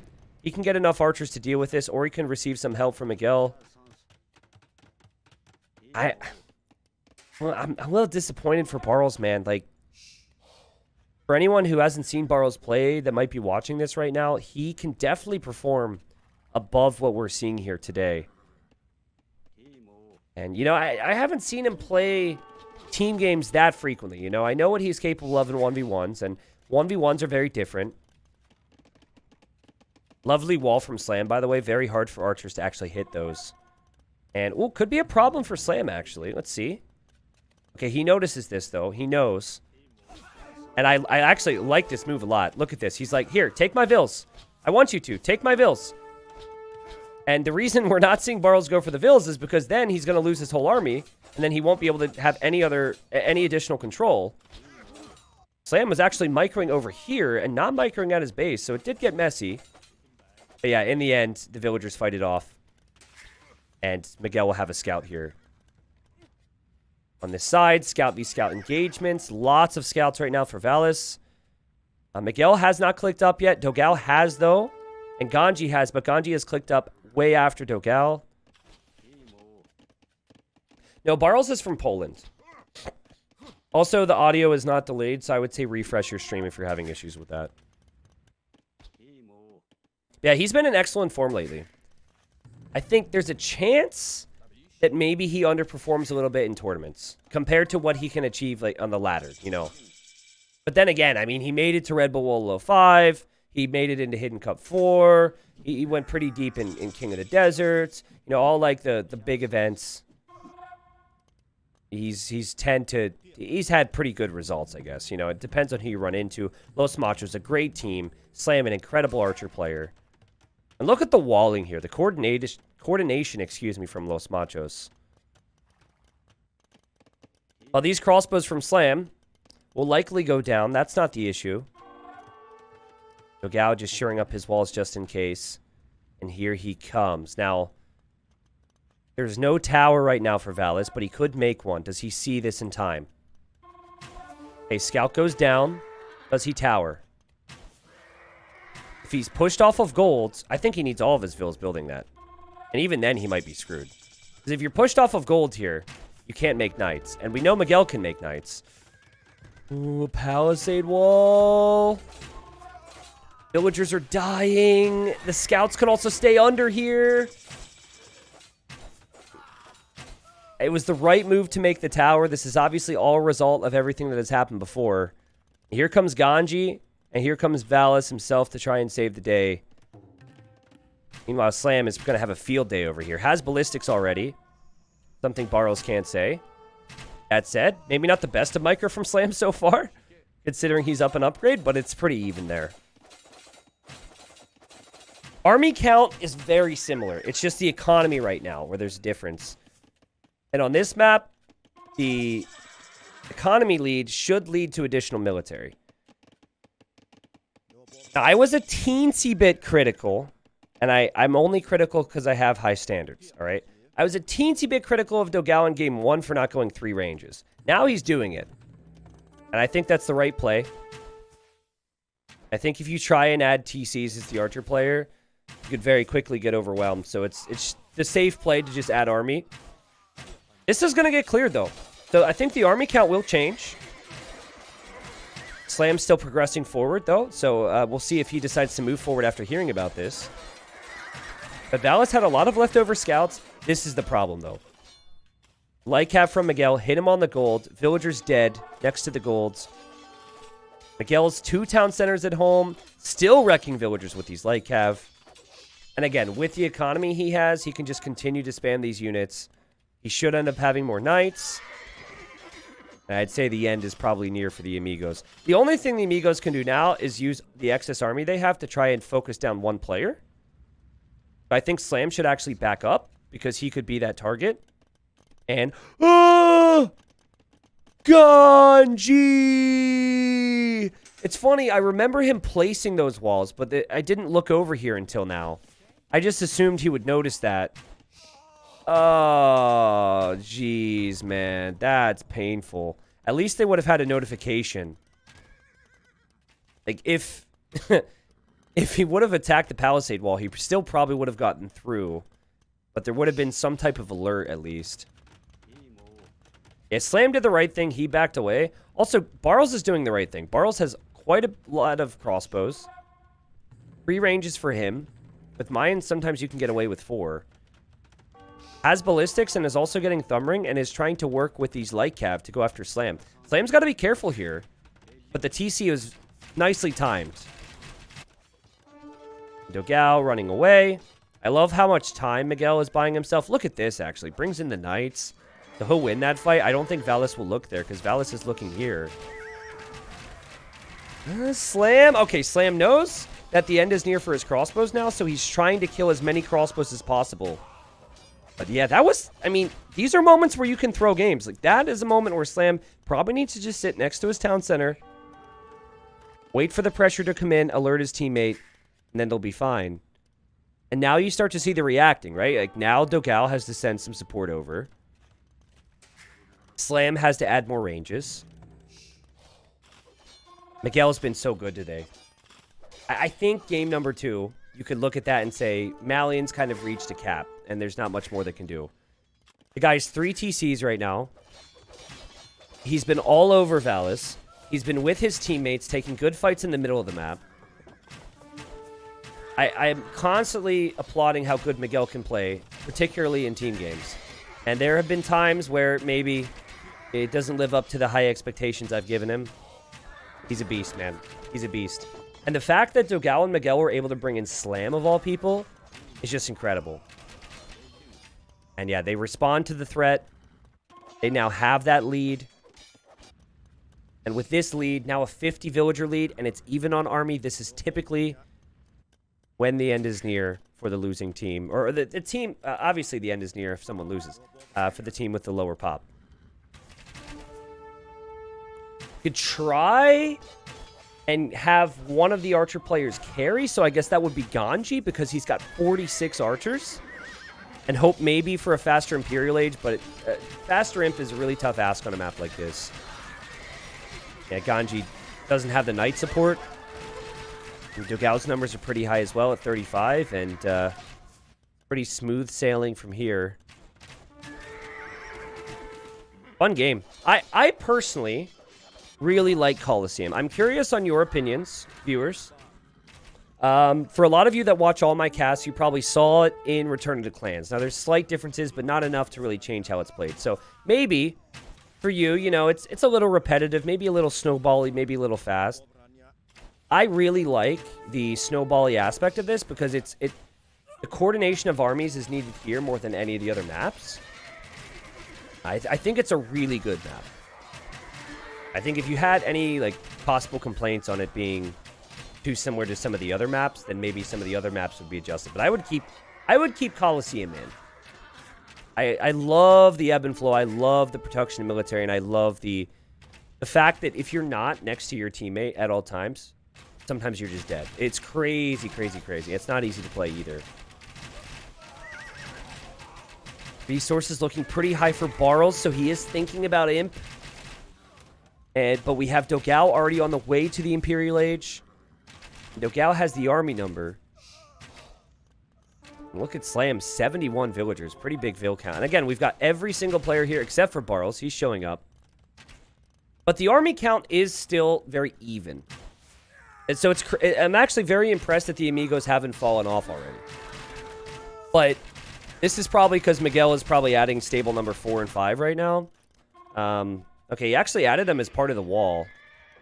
Okay, he's got 4. Miguel with 40 additional villagers should just completely overwhelm with the knight production at this point. Not to mention also gets the attack upgrades for free, so actually has additional damage output compared to Valis, and Valis probably can't justify researching that because he needs knight numbers. Yep, Slam clicks up as well. Good job from him. I think Slam is a little worried that Barrels might hit him right now. Like, I think you could see the hesitancy, and it's understandable. The only way that they lose this game, though, and now Slam will probably come over because they're going to see Barrels is here. The only way that Los Machos lose this game is if Dogao loses his entire army over the next minute. So Dogao needs to just back up, and they're completely fine. And even then, I mean, that would make for a more entertaining finish. Because I think Miguel could still probably carry it. 93 villagers. Miguel has produced insane amounts of knights. When the opportunities were there, he went crazy and did the damage he needed. And we have Amigos looking to fight here in the quarterfinal best of 7. Hoping there's one more chance. Ganji's just clicked up. They're probably talking about it. Can they take a fight here before the upgrades come in for Dogao? Not really, because here it comes. Now the upgrades are in. Now Bracer's in. And Arbalest is about to be in. And Miguel will just patrol in. patrol in, focus on your economy if you're Miguel. You don't really need to micro. At this point, you're just a meat shield. The slam is going to come from the other side as well. So many knights for Miguel. Yeah, Ganji had worked up a big number of arbs, or crossbows, excuse me, but it's going down below 30 now. We have 35 for Dogao. We've got 30 for Slam. And it will be 2 players in the Imperial Age against 1 for now, and then soon it'll be 2v2. I don't think Miguel... Well, he's not producing any more knights. I was going to say I don't think Miguel will go up. But the second he stops producing, his resources will climb, and he'll probably be up. Okay, so you think this is the best Boa map, Alvaro? A bold statement, my friend. There have been some incredible games on this. Like I said, I personally think a good map pool introduces a lot of diversity. And this is like cream of the crop when it comes to the Archer Scout meta, right? Now, there's a lot of Archer Scout meta in Boa, so it's maybe too similar to some of the other ones for some people. But yeah, I really like it. And I think, no, the Amigos are going to disagree with me on that, because it doesn't necessarily suit their style. I think the changes they made to this map as well are going to give us an amazing Coliseum game in either the rest of the quarterfinals or the semis to the final. Because before, you would run out of gold. But now you have gold on the sides, which makes it really interesting. Well, Magyar Pocket will just keep making Cavalier, right? Yeah, I just keep making Knights and then upgrade to Cavalier. You can see Miguel drop the castle in the front, maybe near some extra gold. Slam, a little problematic for him maybe, because he has Arbalest on him right now, but there's a 130 Vild lead for the Los Machos team. I guess at this point, they still think there's a chance because I don't know. But certainly when they see Miguel is in the next stage, I'm sure at that point they're going to realize. So something I have more perspective on now, since I've actually played in events and people like cover my events and whatnot. Sometimes you're so focused, you don't get to focus. I mean, it's an obvious thing, but you're so focused on playing and communicating and doing whatever. You don't look at the score. You obviously don't know some of the data that the casters see, but you're just focused, you know? Sure, you think you're losing, but you don't have time to like process some of the details we have. Yeah, then when they see Miguel's up, they'll call the GG. GG in 3, 2, 1. GG. Okay, well now I can't make excuses for them. They've got a Trebuchet on the TC. We've got double castle. I tried. Okay, Amigos, I tried. Okay, they've called the GG. There we go. GG. Well played, Los Machos. Again, Los Machos drafted for this. They picked Mongols and they picked Magyars very early. I actually really like the Khmer choice there. I don't think that's going to haunt them later. I don't think they necessarily need to have a Civ like Khmer on future maps. They have more options. Game 1 and 2 were very closed maps. And at that point, it was like 2 home maps for the Amigos, kind of. And Los Machos split that 1-1. Now they win this one. We'll see what happens game 4. But there's not really many other closed maps. There's different things you can do to close up the maps, and we'll talk about that. But it's not quite going to be the same. I can't really say that any particular player was the MVP for Los Machos because they all played amazingly well. But I think where it started to go wrong for the Amigos is when Barles left his base. And the idea was there to leave your base and go 3v2, but he never was able to join the force and go 3v2. And then he was unprotected at home and died and fell behind Slam. Now, it was also a good recovery from him. He actually ends the game with the highest Vil count on his team and a lot of Arbalest, but his teammates fell behind because he was no longer in the game when he needed to be, and then everyone else paid the price for it. Yeah, there's the KD for you. Barles did have the most kills in the game, so there is that. Quick look at the economies, if that matters to you guys. 44,000 resources collected from Miguel, and then Slam and Dogao around 36,000. Well played. So game number 4 here. We're catching up to live time. This is on Desert Slope. And do we have Celts? Do we have Celts? Do we have Celts? Yes, we have Celts! Okay, if you watch the first quarterfinal, there was a game where the Finns chopped through this wood line faster than the others, and then they ran around and they walled off the opposition from expanding. So the way to get to the outer ring is to chop through. And in the past, we always used to see Celts picked for this. And for whatever reason, all these other teams haven't been doing it. I'm so happy to see Celts picked here. I'm curious how this will go. Celts do chop wood faster, okay? So Celts chop wood faster. And with that being their bonus, it is almost a given that if Ganji will micro his wood choppers here, so he could set the... I can't click the tree. He could set the queue for them to go to these trees next. He will make it through faster. Yeah, like, I think Dogao's going to have a tough time. So, let me do the introductions. We have Ganji playing as the Celt. We're assuming he needs to chop through, and that's part of his strategy. His pocket then is Valis. Is gone for the Franks. Normal things you expect from Franks. Scouts, Knights, yada, yada. You guys know this already. And then in the teal, we have Korean. Sorry, I just got excited. We have Koreans for Barrels. And the way Koreans operate typically in team games is going to be a lot of archer play. You know, again, something we've seen. But there is a world where maybe we could see towers if he's able to get to the stone. And I don't know, it seems like a tough ask because he doesn't chop wood faster, but you see how he's doing it? So he is 280 wood away. Oh my god, Slam, you're kidding me. Oh my god, this could be so bad for Los Machos. Not only is this chopping not help you chop to the outer ring faster, which is already bad. But the other aspect of this is it's not even efficient.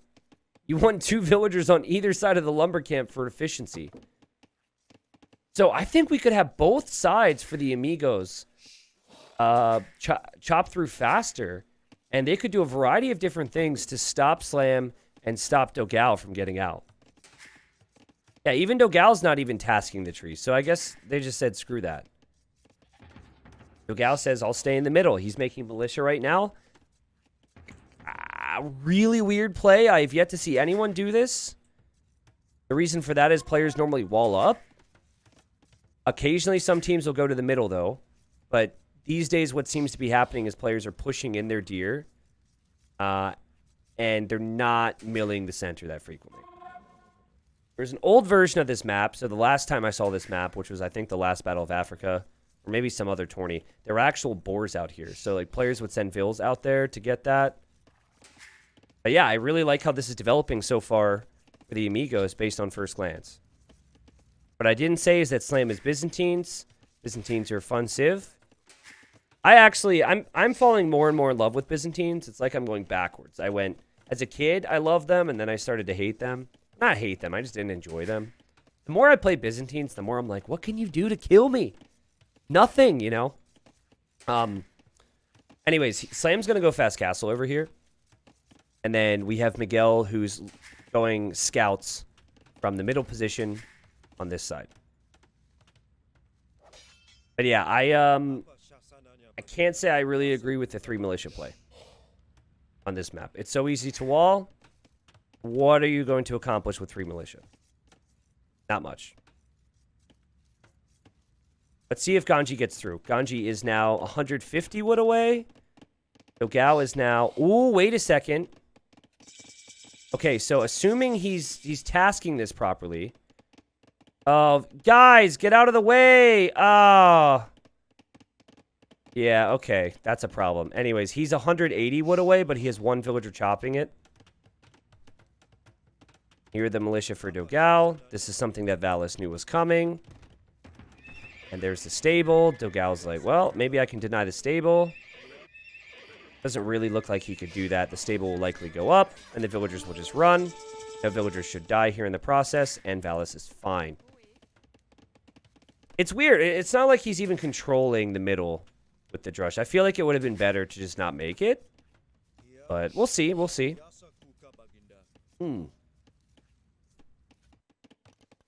Check the chopping over here. So we have 110 wood remaining. Slam has 180 wood remaining. It just doesn't really seem to be focused on that too much.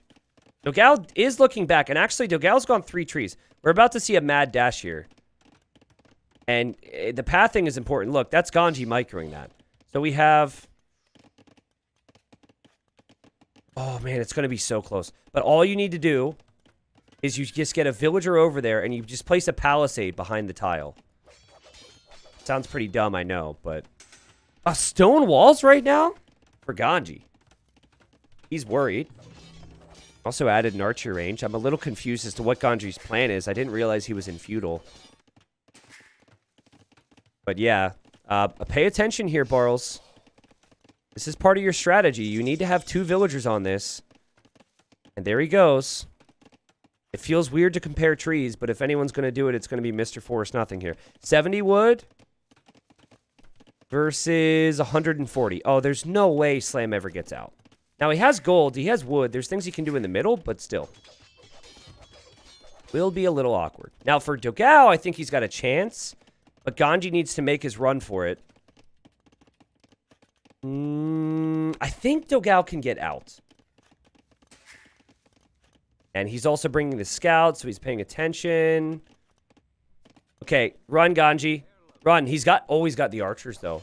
Wait, tell me Dogao saw that. He should have. Okay, he knows the range is there. Ooh. So do you even want to chop this, then? Not so certain. You know what I would love to see? I would love to see Dogao go Legend of the Lyre and go Stable, Blacksmith, and go full Elephant Rush. That'd be amazing. Here come the scouts from Valis, by the way. This is what I'd like to see from Valis. I'd like to see him come into Ganji's base and loop his scouts around the back. You see how Miguel's doing that with one of his scouts? Actually, I don't even know if he produced any. No, he's just now adding the stable. Yeah, there you go. He's coming through. Good work. Good teamwork. Okay. Oh, wait a second. Wait a second. Wait a second. Wait a second. Wait a second. Dogao. Pay attention. Did he see that? I love how Ganji ran away. Oh, my God. Fletching's going to be in as well. Okay, Dogao's like, hey, I'm free. Oh, God. This is bad. Run away. You better run away, man.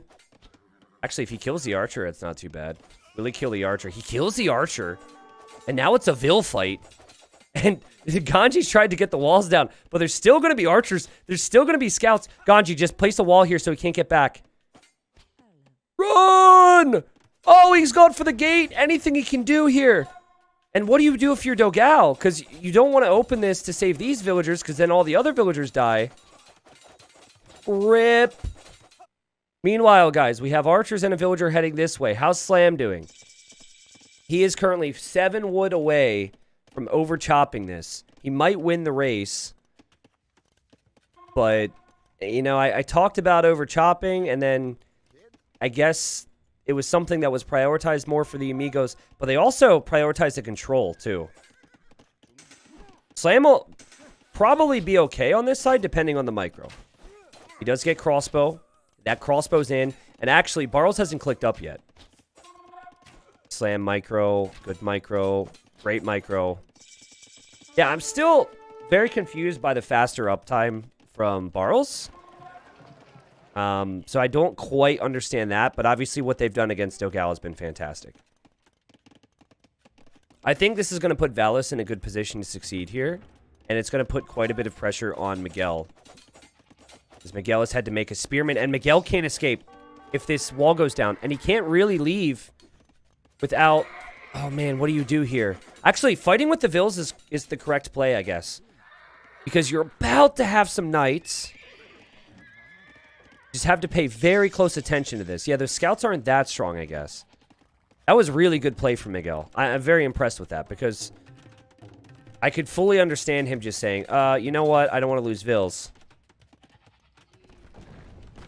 I don't know what you do right now if you're Dogao. You go crossbow, I guess. Yep. Okay, here he comes.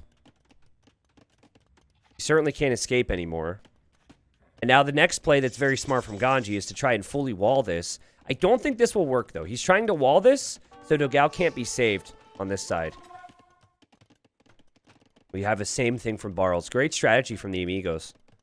That said, the lack of economy from Barles and the lack of economy from Ganji could really hurt them. Like, the walls themselves are not going to do everything. And now we have scouts for Miguel, and that should lead to this villager dying. I don't know. Yeah, Miguel, just kill the Vill. There you go. Yeah, villager dead. In the middle, we have villagers for Dogao. Is Dogao going to town center here? I guess so. He feels like he has nowhere else to go. Dallas's scouts go down. Slam is through. Slam is making lots of archers. But he is also allowing the walls here. And great micro from Barles. I mean, he is out-teched right now. I think Slam should maybe be slightly concerned about the walls. But at the end of the day, he is through. And he doesn't really need support right now.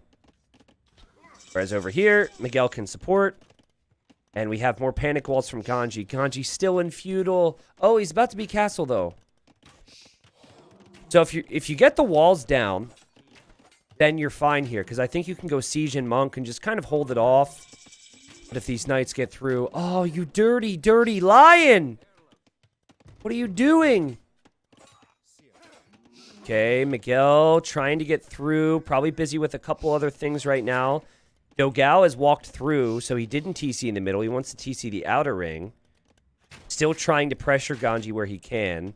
There was a hole, and it just got plugged by Ganji. Well played. Now what do you do if you're Miguel? Now your knights can't go to the right. They can't go to the left. I don't think there's any holes. So they're usually going to go to the center. And Dogao's going to have a rough time here because there could be siege. Oh, is he going to rush this down right now? No way. Oh, Ganji. Oh, Ganji. Is Miguel coming back? Miguel's coming back. Where is it? Ganji. Ganji. Oh, my God. He's adding more walls. He knows this could break through. And look at the way Dogao's doing this. This wall is almost down. This gate is getting down. The siege is on the way. Okay, if he has the walls around his workshop, it could be okay. This is so stressful. Meanwhile, we have the knights here from Valis. That's getting pushed back by Slam. Okay, the knights will get through.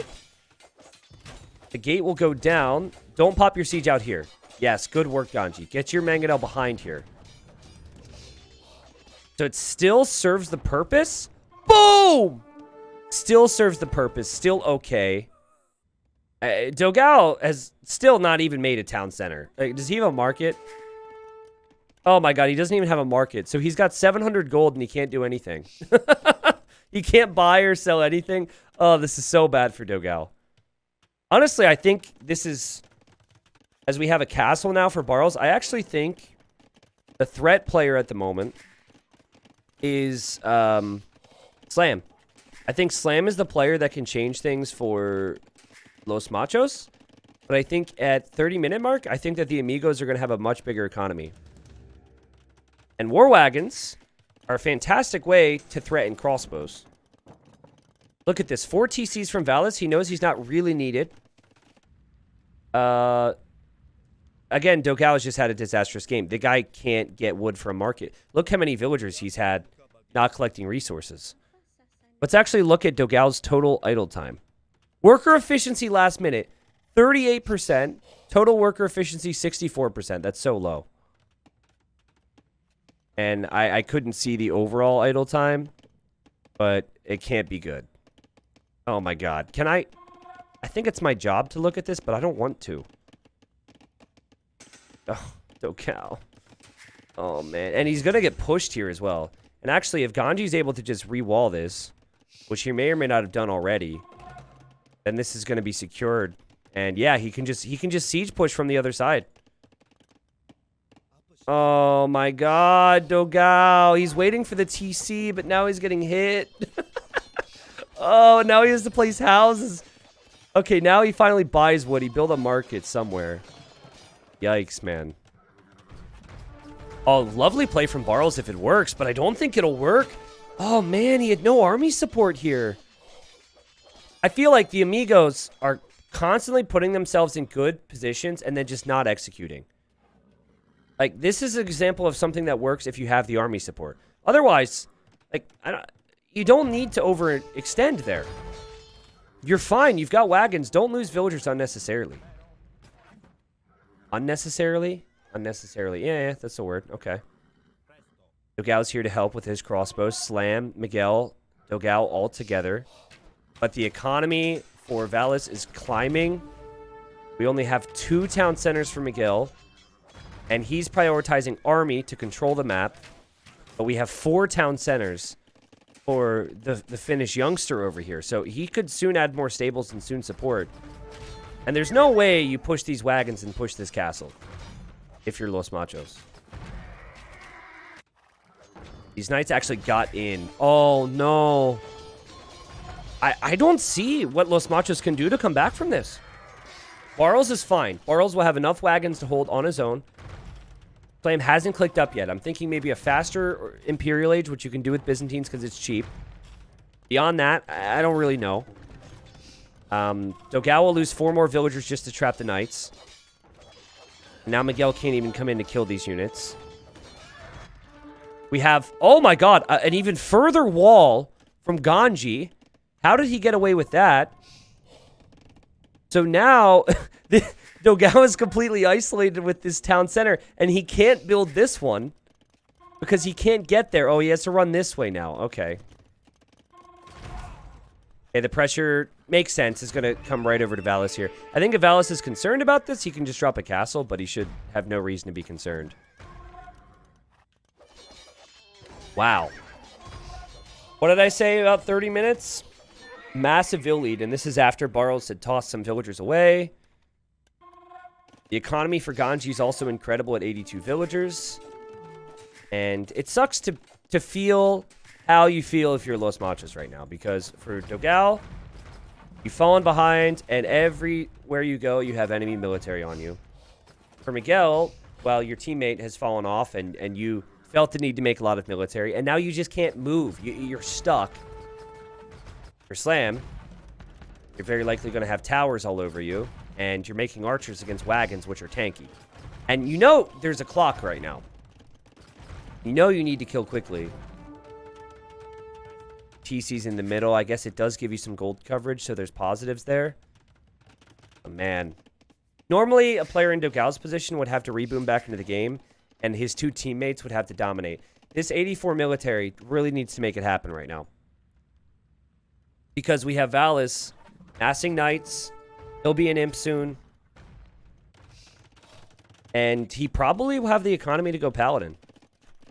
This economy is insane. Man, if there is a boring unit in this game, it's literally the war wagon. As opposed to figuratively the war wagon. I don't know if you could call the war wagon boring.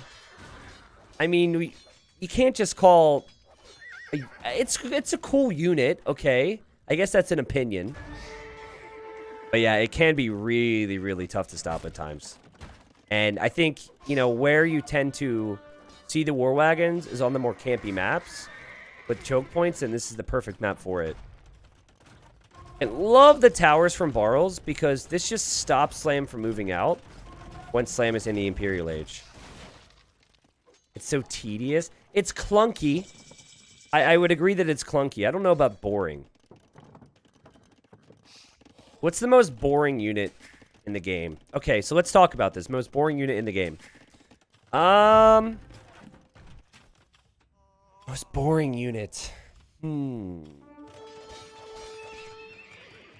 A lot of you guys are probably going to say militia. You're like, oh, I hate getting drush. Just the dumbest thing ever.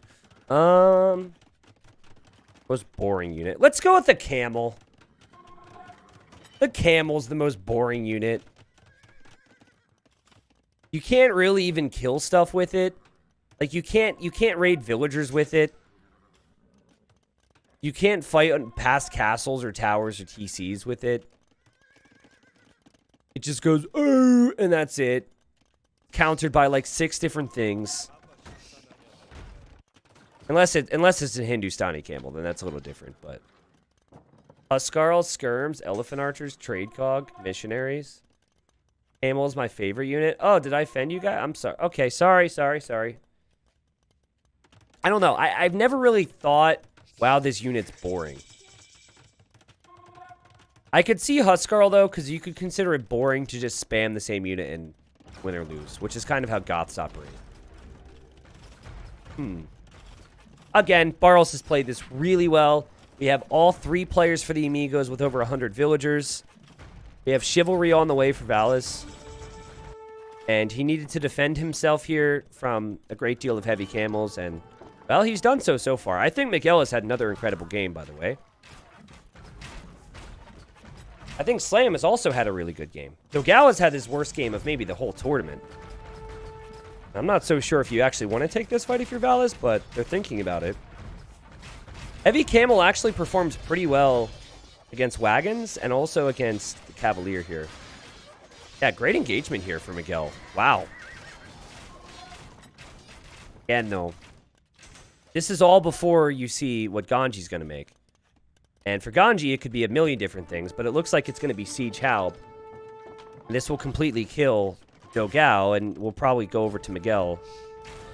There's just no way that Slam and Miguel are able to do damage to the economies of Valis and Barles at the moment. The big mass, though. Very big mass. Elite War Wagons in, though. These things are fully upgraded now. And yeah, like 30, 40 wagons is usually the number. He does need to get his numbers up here, though. Barles maybe took one too many engagements with small numbers of wagons. Frank Paladin. Do we have full ups? We have full upgrades. And Chivalry's in, which means they produce faster. The economy's not going to get any worse for Valis over here. Wouldn't even surprise me to see trade. That's the other thing. That's the other reason Los Machos is dead. They have access to one corner. Oh my god, and Ganji's back here with stuff. Sneaky, sneaky. So yeah, I mean, if this goes on for the long... If this goes later, you're going to need corners for trade, because the further away you trade, the more gold you bring back. Rank Paladins are extremely boring. So basically, anything that can be really strong that kills you, you don't like. Is that what I'm getting at? I hate crossbows, then. I think the ballistics tech is boring. With that logic. We have Yupseong, which buffs the towers. Look at all these halbs go down. But yeah, this is over. Super over. The score doesn't even show how over it is. But I feel for Miguel. Because I thought Miguel played well. Dogao, honestly, with a shocker. It was so important as we have the onager cut. So now the paladins can run. Oh, I guess they're running around. Why not just onager cut this? Okay, I guess anyway works. Miguel, hold on. Dogao's imping here. Dogao could also lose the Imperial Age upgrade. As if he could do anything in the Imperial Age with 59 villagers. Again, it was just great recognition from the Amigos players on how to address the map, how to play the map. They walled up the sides. They had army control in the outer ring. And Los Machos just didn't seem very prepared there. And we have more onager cutting. The paladins will loop in. This TC will go down, by the way, so Dogao will not have the Imperial Age. And we have ourselves a close series. Remember, the Amigos beat White Wolf Palace in the group stage 3-2. That was why White Wolf Palace got second in their group and faced off against a beast like Suomi in the other quarterfinal earlier today. And if there's one thing that I don't mind every now and then as a caster, it's being proven wrong. And the Amigos, it's like, when it's not looking good, they find a response.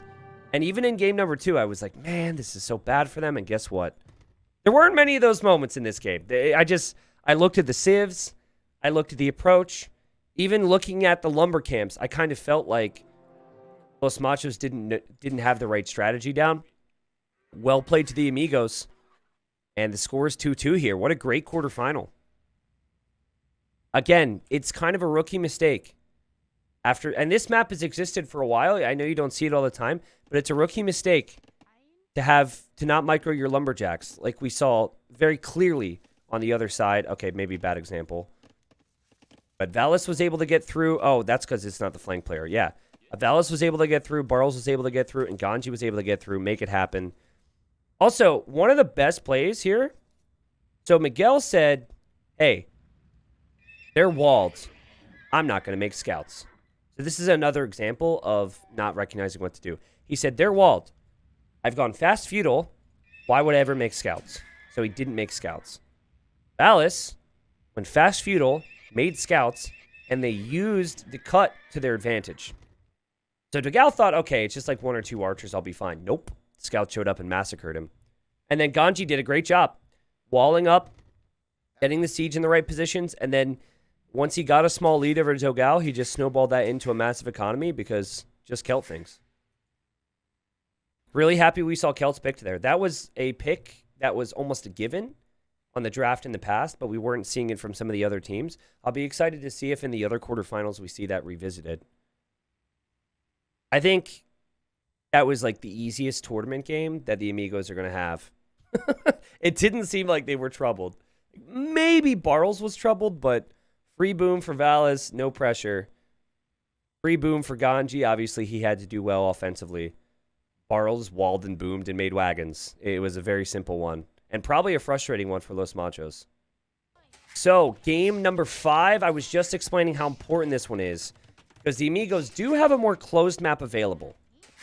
So if they can win this, and losing the next game, which is on an open map, is not that big a deal, as they will have their home map in the back pocket. However, if Los Machos win this game, then I think I give them the edge over the series. But this has been a really good fight. Who would have thought 6 months ago that the Amigos would be up against these big names on the Los Machos team doing what they're doing here?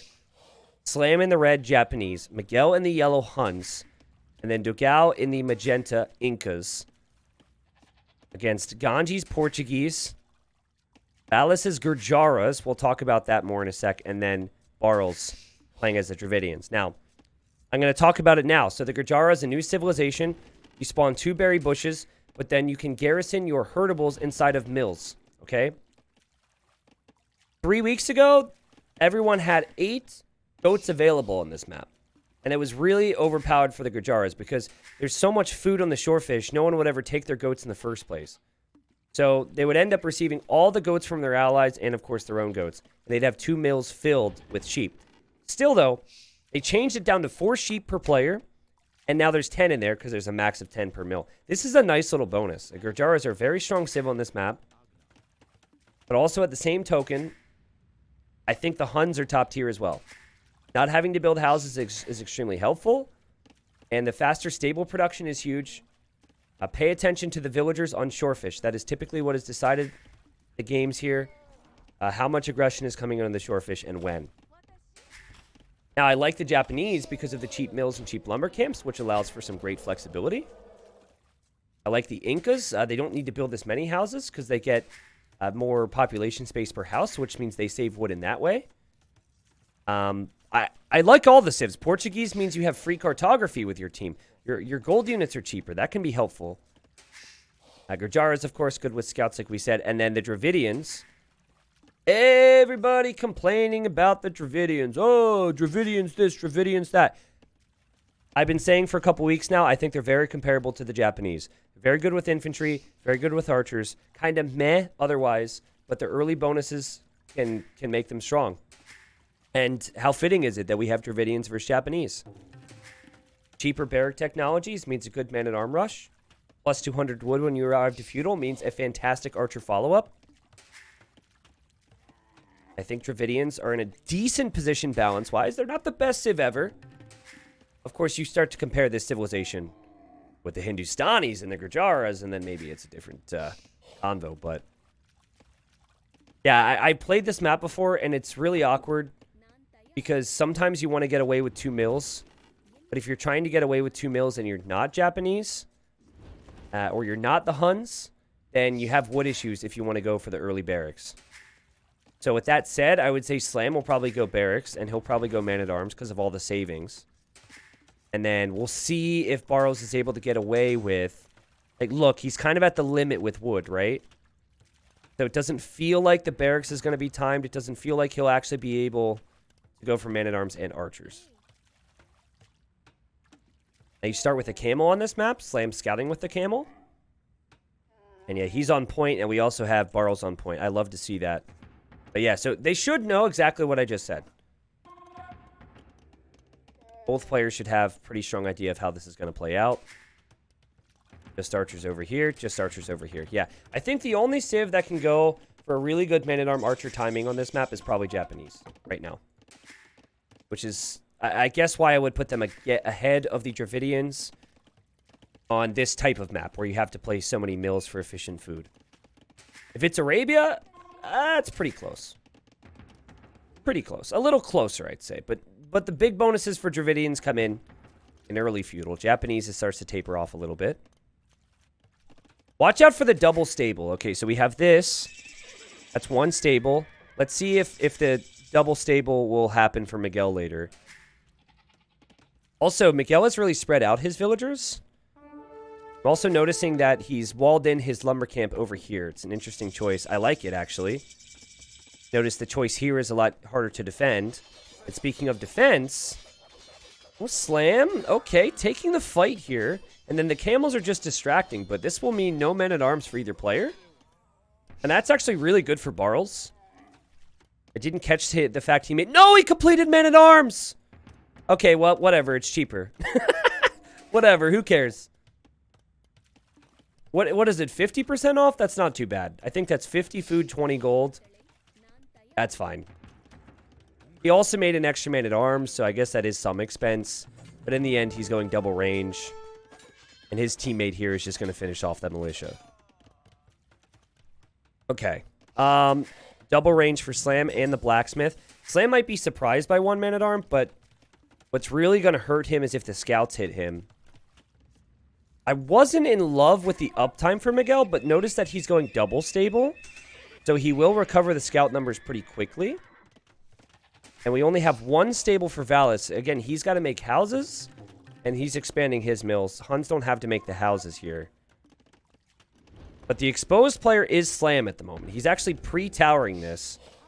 Because he's thinking maybe archers could come over. And I like the thought, actually, to work your way away from the opposition. Camel goes down there for Dogao as he's looking for Ganji's archers. Knows that Ganji's archers are there. And he's now thinking, maybe I run somewhere else. There's a signal from Slam. And then we have a signal from Miguel. So they're all trying to decide where they go. So Slam's probably saying, I'm fine. And Miguel's saying, hey, you're on your own. Keep yourself protected. Because if Slam can defend himself from this, and then you could have Miguel and Slam, or you know, there's so many possibilities. But if Los Machos can team up on one of the other players and get damage in, they're going to love it. And yeah, they got it. They come over here to Barles. And now... it's a tough decision for Valis, but Valis should probably come back to recover his teammate's position. It's not too bad yet. You don't want this carrying over to your own eco. Man, you know what I've loved so much? Is how swift to the scouts Miguel was able to be with the slower feudal age. Holy crap, man. Like, Gurjara this, Gurjara that. Sure, they have their bonuses, but not having to make houses... and then going two stables like that is sick. It's amazing control over the game they have. Also, Miguel has just been their best player today. He has been playing out of his mind. He'll have armor in a second. And so that means a much more efficient fight, even though Slam has 3 archers. We'll see. Maybe Slam's archers will just be forgotten. Bloodlines. Yeah, Miguel really wants to control the game on his own right now. Meanwhile... the archer players on the right side, very similar to game 1, and actually a few games we've seen between Dogao and Ganji. They're even. Lots of scouts here for Valis, though, and he took a good engagement there against Miguel. Miguel looking for more damage. Miguel sending more scouts, though. 9 scouts versus 9 scouts. If I could be critical of Miguel, it would just be on the scout production. But it also could be the fact that his stables produce too fast or something. Also, how much on food? 21 versus 23, plus you have... it doesn't count the sheep inside the mill, so it's tricky. Here's Barles on his own. Slam's not anywhere to be found. Miguel takes this fight and will lose this fight, so he should probably run. The walling is super ambitious from Barles. I don't know if that's something that's necessarily doable on this map, but if they can get it down, It'll be directly towards Valis, who's making another stable now. So impressed with how the Amigos have been able to fare on some of these open maps. Like, even Coliseum. If Barrows wouldn't have made that mistake in the Coliseum game, they were hanging with them. And really impressed. Now, I expected Valis and Barrows to be able to do that. Was a little uncertain on how Ganji would fall into place with this team. We know Madri is more the clown player. He likes the closed maps. Uh-oh. Slam was over here on the gold. But yeah, again, really good game here. Like, this is... It's 148 pop versus 148. This is arguably the best game we've seen so far in the series in terms of how close it is. But...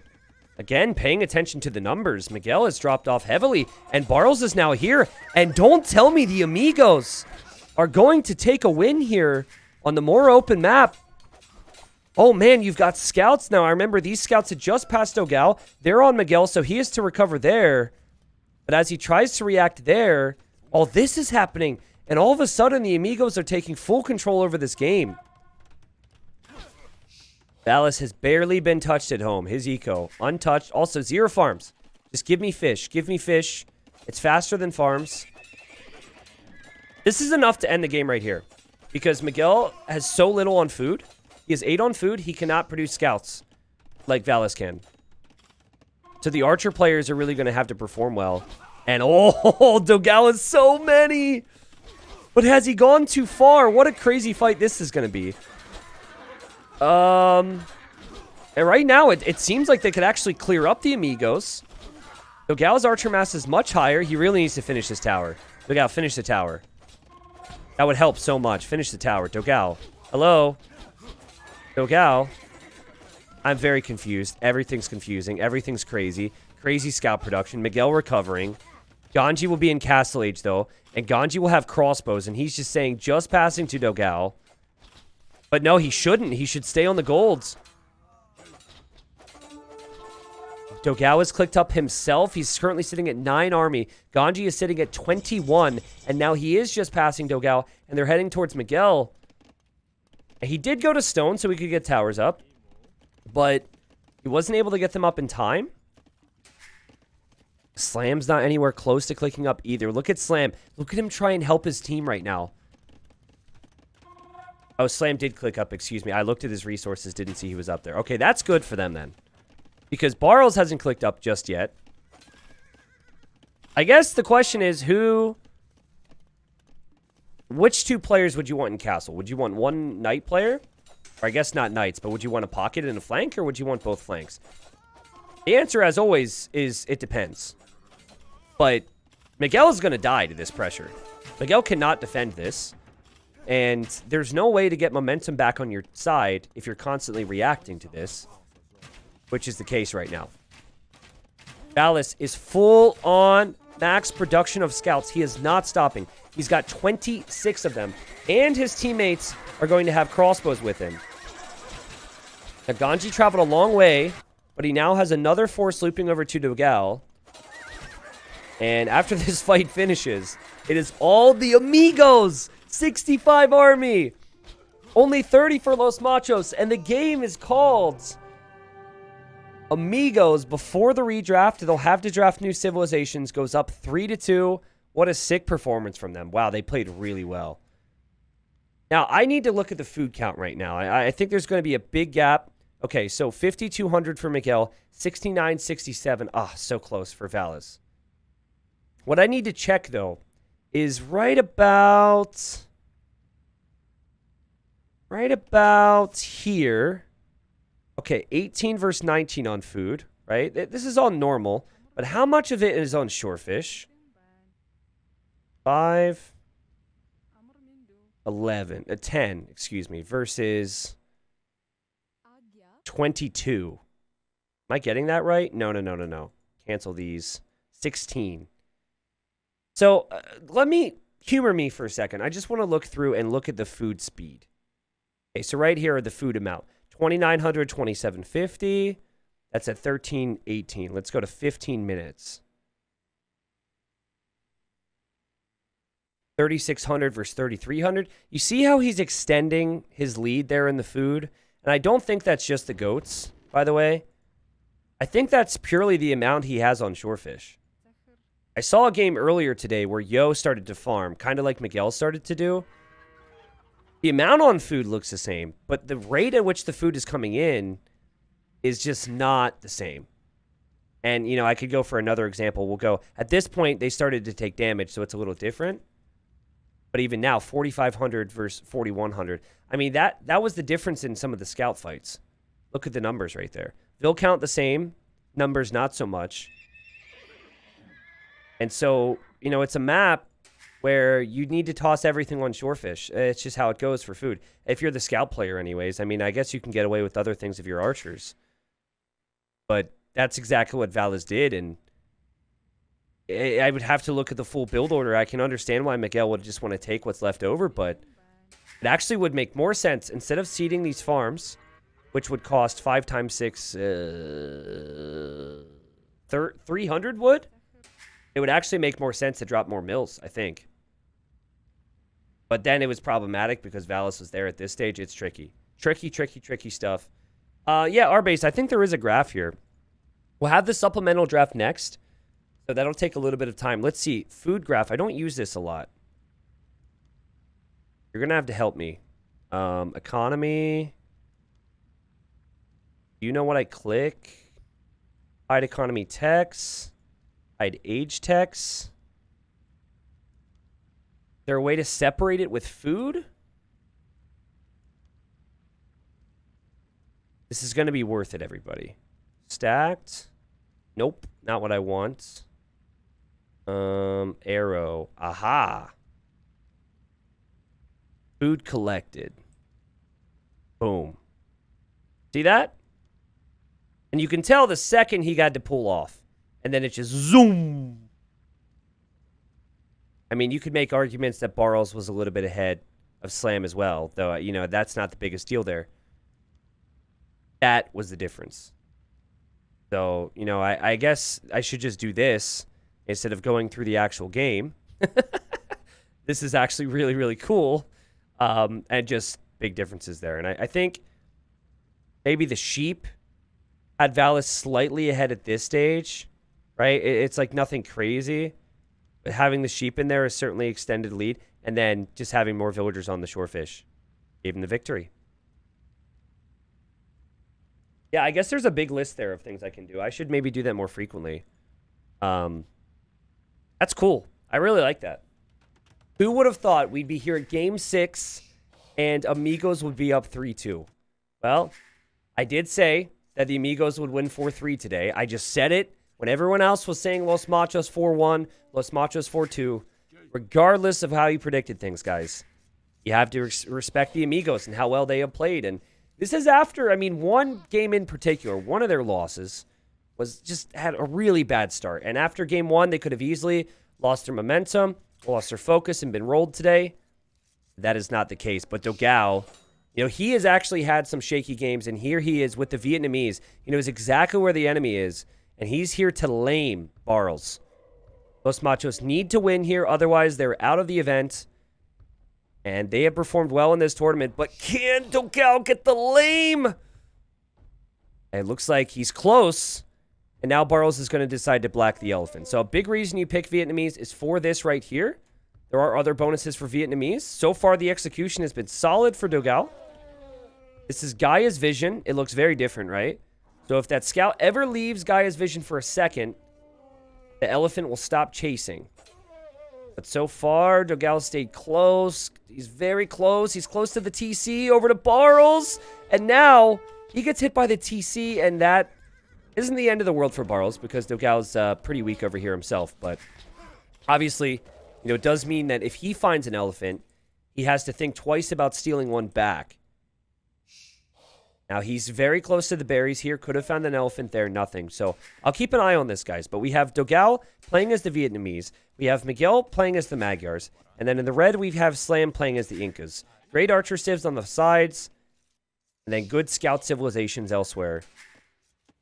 Here in the teal, and now struggling for resources, is Barles. And what really hurts him is he didn't find his goats either. He also doesn't know where his zebra are to push them. So he seems a little desperate at the moment. to find something, but he was unlucky. He didn't find any of this. Neither did Dogao, but he'll have to go home now and hope to find more. And that can really affect your strategy. Because if you wanted to go Drush, which is spending resources on Militia in the early game, you're not able to afford that. You cannot go Drush into Fast Feudal anymore. So you're pretty much always going Fast Feudal. Also, I assume there's sound. Someone just said, why is there no sound? So to that person, if you can't hear me right now, I just want to say, you smell. All right? And if you heard me, then I assume your sound issue's fixed, and I'm happy for you. Dravidians for Barls. Here you've got Valis playing as the Persians. Pushing in tons of food. Persians also start with plus 50 wood, plus 50 food. So the fact that he's doing this as well means he could be up really fast. But he probably wants some type of lead over the Magyars, because Magyars are dangerous. And then here you've got Ganji playing as the Malay. Now, many of these civs have been played already.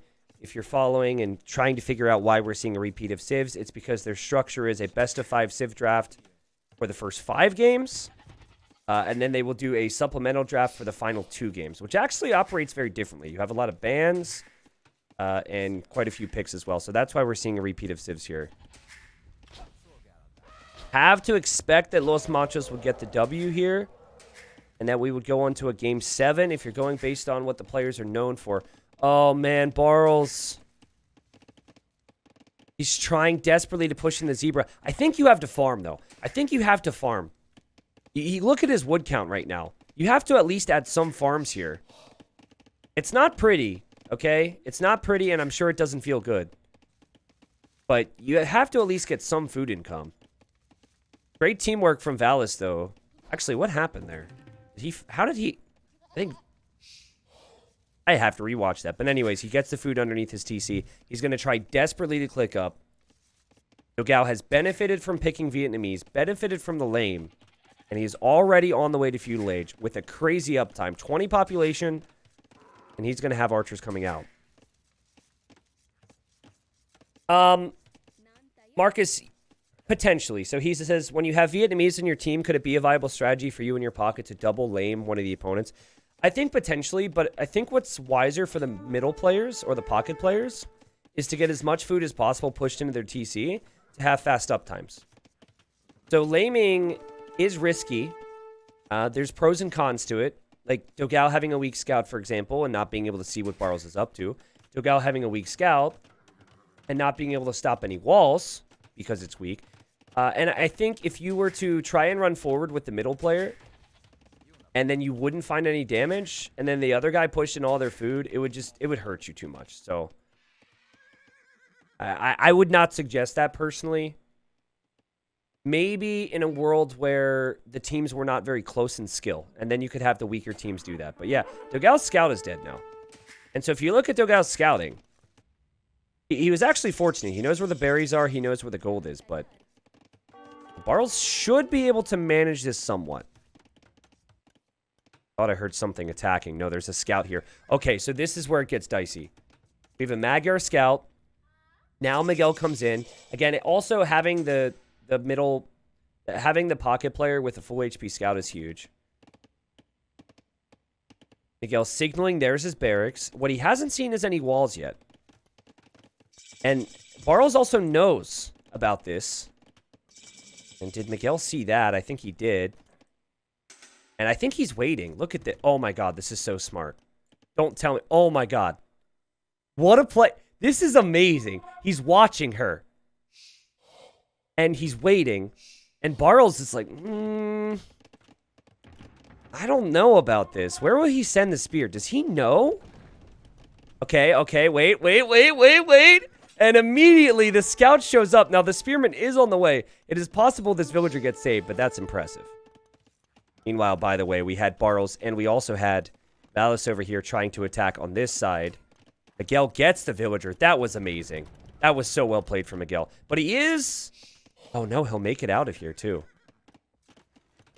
All right, so early pressure on Dogao's villagers. But he's going for what we call egg walls. Also known as MBL walls at times. He does this a lot in his 1v1s. Miguel trying to kill another Vil, sees the spearman, decides to run back. Not bad. On this side, We have double archers from Slam and lots of walling. And we have the same thing here for Ganji. Now, this is, I think, the first time Ganji has gone straight archer meta up against Slam. He was up against Dogao a lot. And, guys, it's been a long day here, okay? Will Dogao notice that there's a hole here?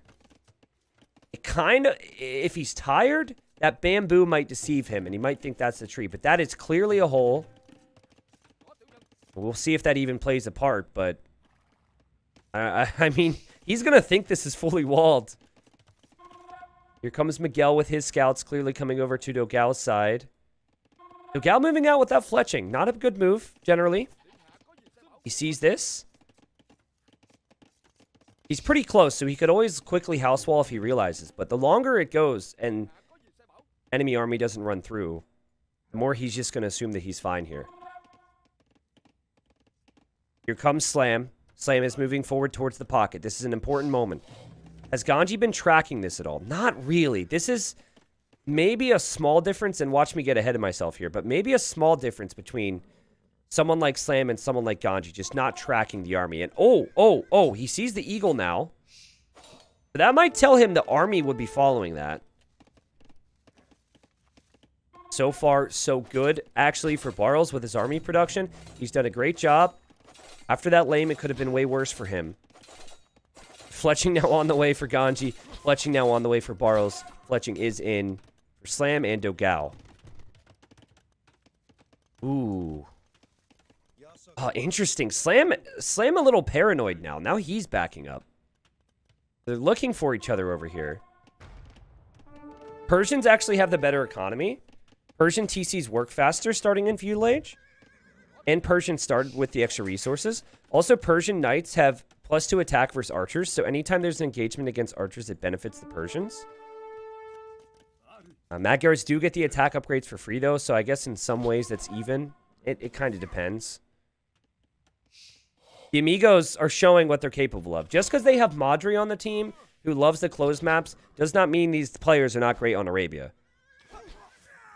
Both Valis and Barles have been within that top 20, top 15 at times on the ladder, which is mainly 1v1 Arabia at a high level. And then Ganji doesn't play as many 1v1s, but even he's been 2k2, which is like top 100. And I think if he really were to, you know, focus a little bit more on 1v1s, he could maybe get 2k3 as well. He's a good player. This is a great game, man. Can we just watch these guys for the rest of the tourney? Sorry, Viper. Sorry, Leary. I didn't mean that. But seriously. At least last game and this game, like, I love points where everything looks very even. It's very entertaining, and I hope we see more of it. Armor in for Valis. He's now getting bloodlines. Dogao, or Miguel, has armor and attack, because that's free, and then also bloodlines. Valis is one scout upgrade behind here. And also the timing on it's pretty bad. And Slam's just waiting. Slam also using the market to go up to the next stage faster. Ooh, man. Oh, this is rough. This is rough, because right now Valis is thinking, okay, I'm about to get bloodlines and I can fight. Did he check those scouts? You have to click them. He must have checked, because he knows he can't fight now that bloodlines is in there. Ooh, and Dogao is following Miguel. Sneaky. What will Barles do? I have to say, Ganji could do well against Slam here. Slam had to use the market to click up faster. He sold all of his stone, which means no towers, no TCs. He will recover the stone, I guess. But, oh, and Dogao loses 4 archers. Still, the pressure is heading over towards Valis. Oh, this is so intense. But with the melee uptime, Ganji could catch Slam out. I think it is the correct play for Barles to come back here. Also, Dogao, food count 600. Barles only 300. That could hurt. Also, would be a pretty good move to be able to take the stable out from the pocket player here. Ganji coming to help is an interesting choice here. We'll see. Maybe if he sees Slam, he'll end up engaging against Slam, and then he'll be happy with things. But I guess what they don't want is they don't want Valis to end up losing that stable. Miguel is clicked up. Valis should click up any second. These teams are insanely good. Big moment to take a fight if you're Ganji, because you're getting your upgrades. And at the moment, they've got 3 people here, right? Slam is chasing. Slam is not here. Is it the correct move for Slam to continue here? I'm not so sure. I think Slam should be heading towards somebody else. And there he goes. He says, good luck, guys. Sorry I couldn't help you. These crossbows are going to be heading towards either Dogao, who's now struggling for numbers, or Miguel, who will have to wait for night production. But did Ganji know about this? I have to rewatch that at some point. I don't know if Ganji knew the archers were even behind him there. That was a very weird thing, where Slam chased him the whole way. Whew! Who wins this game, chat? Here come the crossbows. Ganji? Okay, he must know something's up, because he's coming home. Yeah, and he also researched Town Watch. Oh, man. Okay, so run to the TC, house wall, market something here to block it off, and then try and trap this army is the play. Uptimes for Valis and for Barles a bit later than the other players. But we have 3 stables for Valis as he'll want to go for knights.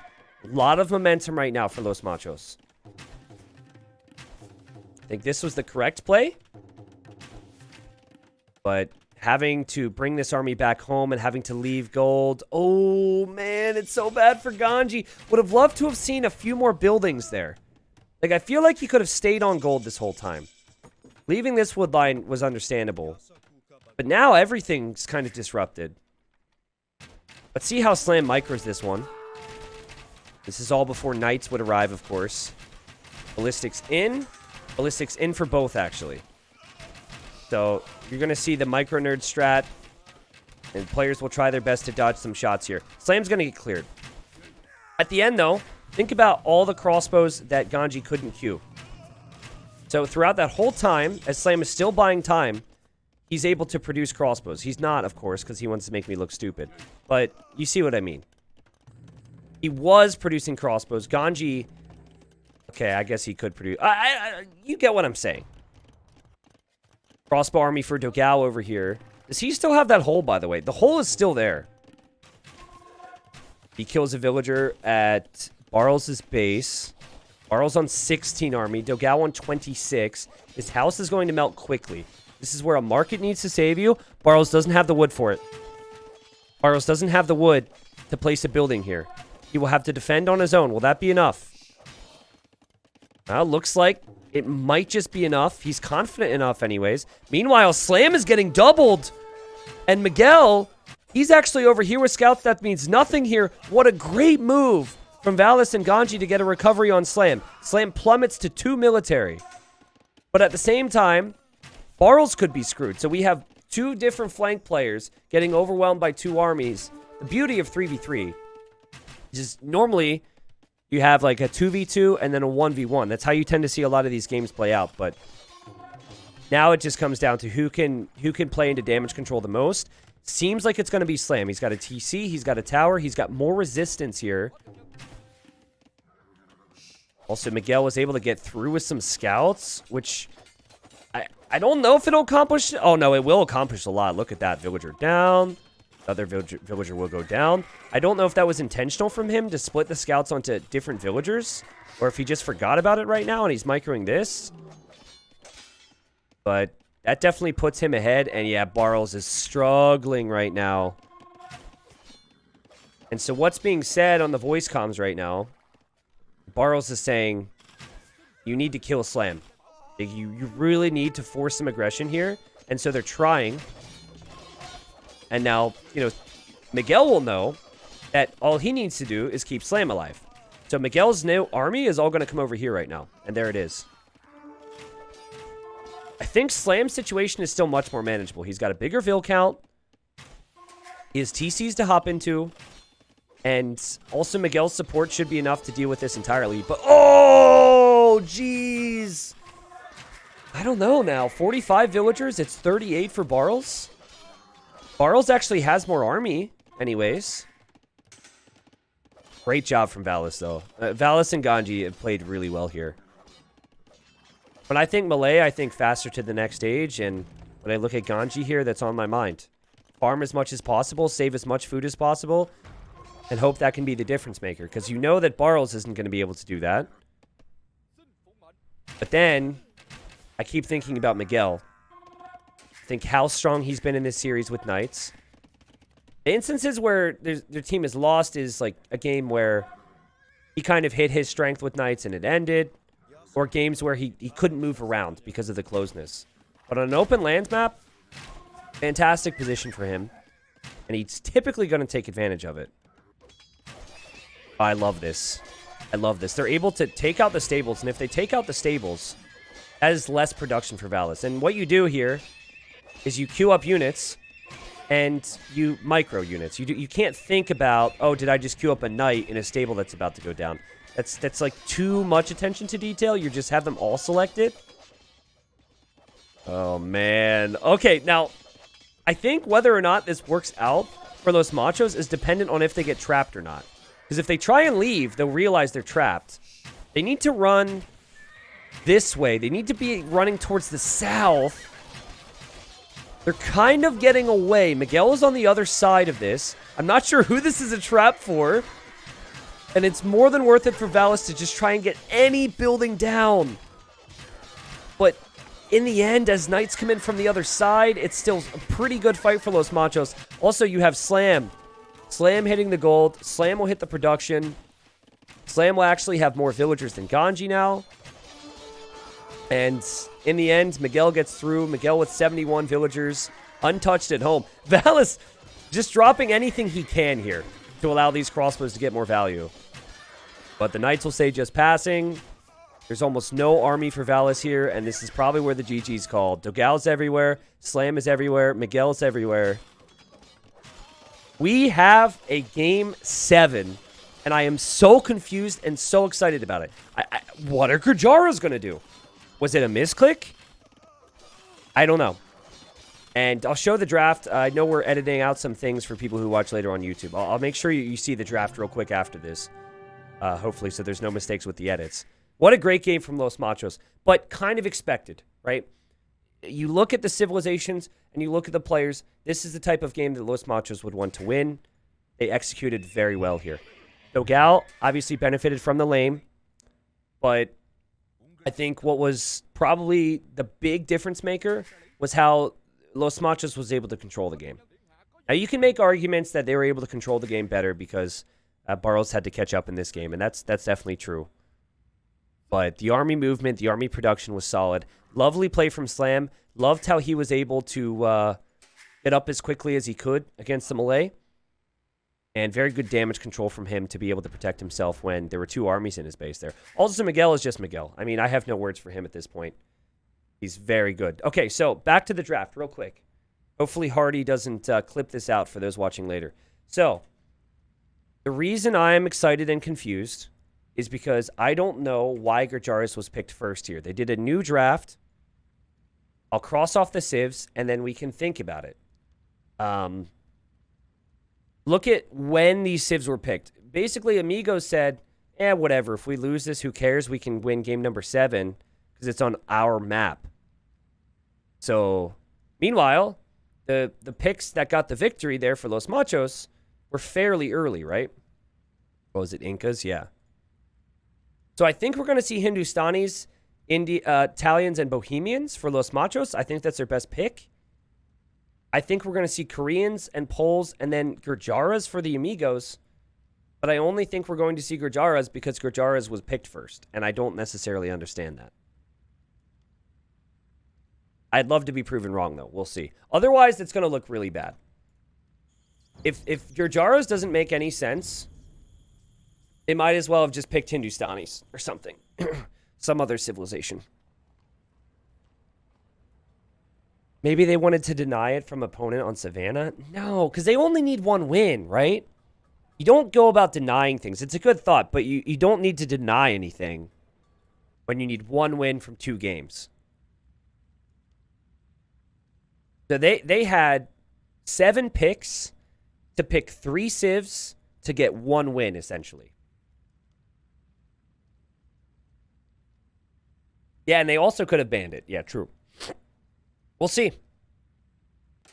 All right. Well, game number 7, very important for both of these teams. Fantastic that we're here, and we do have the... They didn't even pick Gurjaras! They didn't even pick Gurjaras. Okay, so for those that don't know, I'm just going to go to this real quick because I don't know what the editing is going to be like. Just take a look-see for a second. See where Gurjaras is? See how that's picked first? I'm very confused. The very first pick from Amigos on their draft was Gurjaras.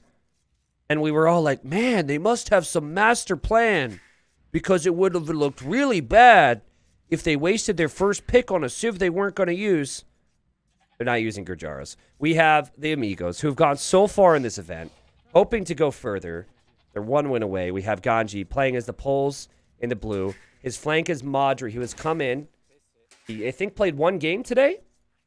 I think he played game number 2, and they got the victory. He's Sicilians. And then we have Barros playing as the Koreans here in the teal, looking for some revenge, I'm sure, as he got lamed in the previous game, and he's up against Slam. Slam is the Bohemians. In the yellow, then, we have Miguel, who is playing as the Hindustanis. And then in the purple, we have the Italians playing as the Dogao. Did I just say we have Italians playing as Dogao? Sorry, we have Dogao playing as the Italians. Okay, so let me just rattle off some things in my brain. The pocket players on this map tend to go for Fast Castle. Hindustanis have very cheap vills, which makes their boom insane, okay? And then Sicilians build their TCs faster. And they also do get more food on their farms after farm upgrades. I think like, getting to the TCs is a little faster. Keeping the villagers producing out of the TCs is a bit more difficult, I guess, if you're Sicilians. But, of course, doable. When I think Sicilians in this position, when I think Sicilians in team games, it's normally their Cav. And so they will probably be making knights into Cavalier. Any other Civ making knights into Cavalier against Hindustanis, it looks really bad. Because the Hindustanis, they have faster attacking camels. And those camels go all the way up to heavy camel and then imperial camel. But Sicilians resist bonus damage by 50%. So I guess there's a world where imperial camel wouldn't be quite as strong. But I still feel like imperial camel, you know, you have bonus damage and it's like a beefed up camel. And you have all the other bonuses. So I really prefer the Hindustani still. I think the difference is very clear to me now that I'm talking about it. The difference for me is the Sicilian Cavalier can tank more from archer shots, guys. You already have Cavalier, which would always have higher pierce armor compared to a camel. But then you have the Hauberk upgrade, which we're talking about. Where are you going, Madri, with this ostrich, by the way? So I guess that's the key. So we should look to the flanks. And then it's like, I don't know, are the Poles going to go archers? Maybe. I think almost certainly we could see Barrows go for archers. Or Barrows go for wagons or something. So, flanks very important. There's 2 of them. Miguel, I think, has been the MVP so far for his team. And, you know, Slam and Dogao have certainly had their moments too. They have a very good series as well. I think for the Amigos, there have maybe been a few moments here or there where they fall behind early in their losses. So they fell behind early in game number 1 quite badly. Previous game, also fell behind a bit early. So just too many moments where that happens, and Ganji is going to be a little worried about this one here because he was winning the scout fight, now is losing the scout fight. Let's see if Dogao attacks the house here. If I'm Dogao and I see this is walled, I always attack the house because the house, houses in Dark Age are actually much weaker these days. And it's more efficient to attack a house in terms of spacing. And Dogao's just going to chase this, and this tells me maybe Dogao will go Fast Castle. On this side, we have Barrows walling. We'll see if he goes to stone. I'm assuming also Fast Castle. And then we have walls for Slam. And Slam's going up. Yeah, he has a barracks. I think Slam might go archers here. It's not just that. They even take half bonus damage from Genoese crossbowmen and halbs. So without Paladin, I can't say it now for some reason, but the cav will be hard to counter, especially with some arbs behind. Yeah, that's what I'm thinking. That's a very good call out there, Kelpit. I didn't think about the bonus damage from the Genoese crossbowmen. I would say it's more realistic, though, for Italians and for Bohemians to get ahead with archer numbers. Also, what is Slam doing? Hello? You're going the wrong way. I guess he's going to delete a wall. But yeah, I guess we'll see. But I think the archers are really going to matter a lot. I think that the boom will be easier for Miguel, though. Hindustanis have incredible economy. And I love this move from Dogao. I don't know if it's more expensive to repair a house than the Palisade. I think it's pretty much the same. But at the very least, what you're doing with this is you're forcing a villager to be idle, and you're forcing them to spend wood. And, you know, there's nothing Ganji can do except, you know, maybe wall behind it with palisades and then just lose the house. Ganji, by the way, is about to be in Feudal Age. So what I think we're going to see from him is a weird little feudal boom. So he's going to go for his farm and his wood upgrade. And then he's going to farm around his full works, which will give him 10% of the farm's food. And he'll hope to be able to defend. Like, if he needs to, he can defend with stone walls, right? So I actually think he'll have 1 or 2 villagers stonewalling on this side. For Dogao, it's just standard fast castle and the crossbows. And here we have the pressure from Slam. Sorry I didn't talk about this a little earlier. But now we have walls from Barrels. Yeah, and it's almost like both flanks were expecting the potential for this type of archer play and man-at-arm play. So they just went to stone for different reasons to just wall up. Yeah, I'm very curious on how Madri's boom will look. In my experience, the Sicilian boom doesn't feel good until mid-castle. Because you're not really benefiting from your farms having more food on the farm upgrades if a fast castle build requires you to make the farms in Dark Age anyways. But you're always benefiting from the cheaper villagers. And Miguel's already on the way up. I think Hindustanis can carry really hard here. Stone walls on the side makes perfect sense. But if you're Slam, yeah, just force more towers. Tower from Barrels here. Oh, look, you built houses here? That's cute. I'll take that. Nobody can make it here to live here anyways. And, oh, we have a pause. Let me get some final hellos to people watching out. Is that doable? Hello, Ludwig. Because some of you don't chat. You just lurk. That's fine. Also, to the people who are out there watching that don't chat ever. I know there's a sizable amount of you. Thanks for watching. Hi to... Let me just go for some random names. Marvin. Henrique.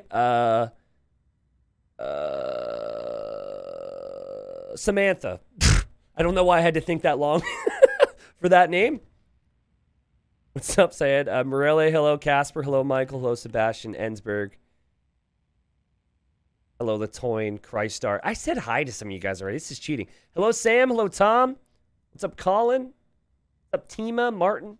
Cool. All right. Tactical pause, we can assume. Why does Slam continue to send army? Oh, this is intentional, actually. I'm stupid. He's actually going to go this way, guys. He's going to try and get to an area where he can deny this.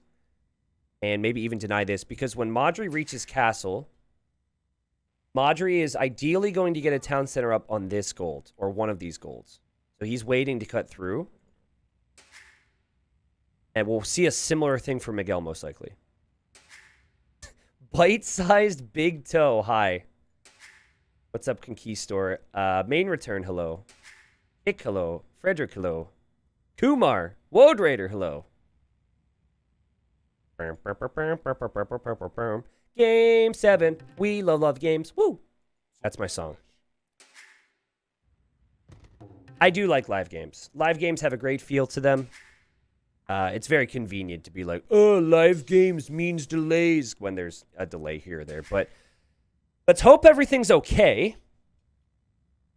I don't think this would be a tactical pause where they're talking strategy. Because... I think at this point that strategy would have been figured out by now. It's not the clearest of situations, I guess, compared to some things, but it's pretty self-explanatory. And they should know. They should know. Each player has a job right now. That's not going to change. Let me just tab out real quick and just have the admin up.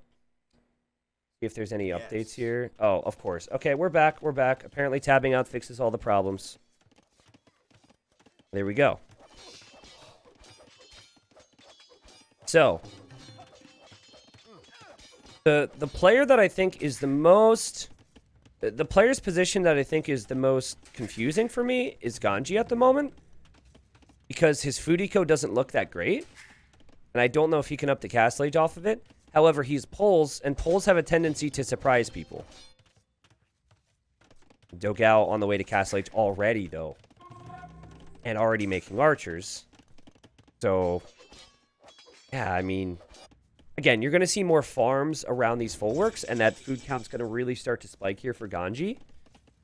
But if you compare how things have developed on this side, Ganji has walled, and has walled a lot more, and is later to Castle Age, and is later to Army.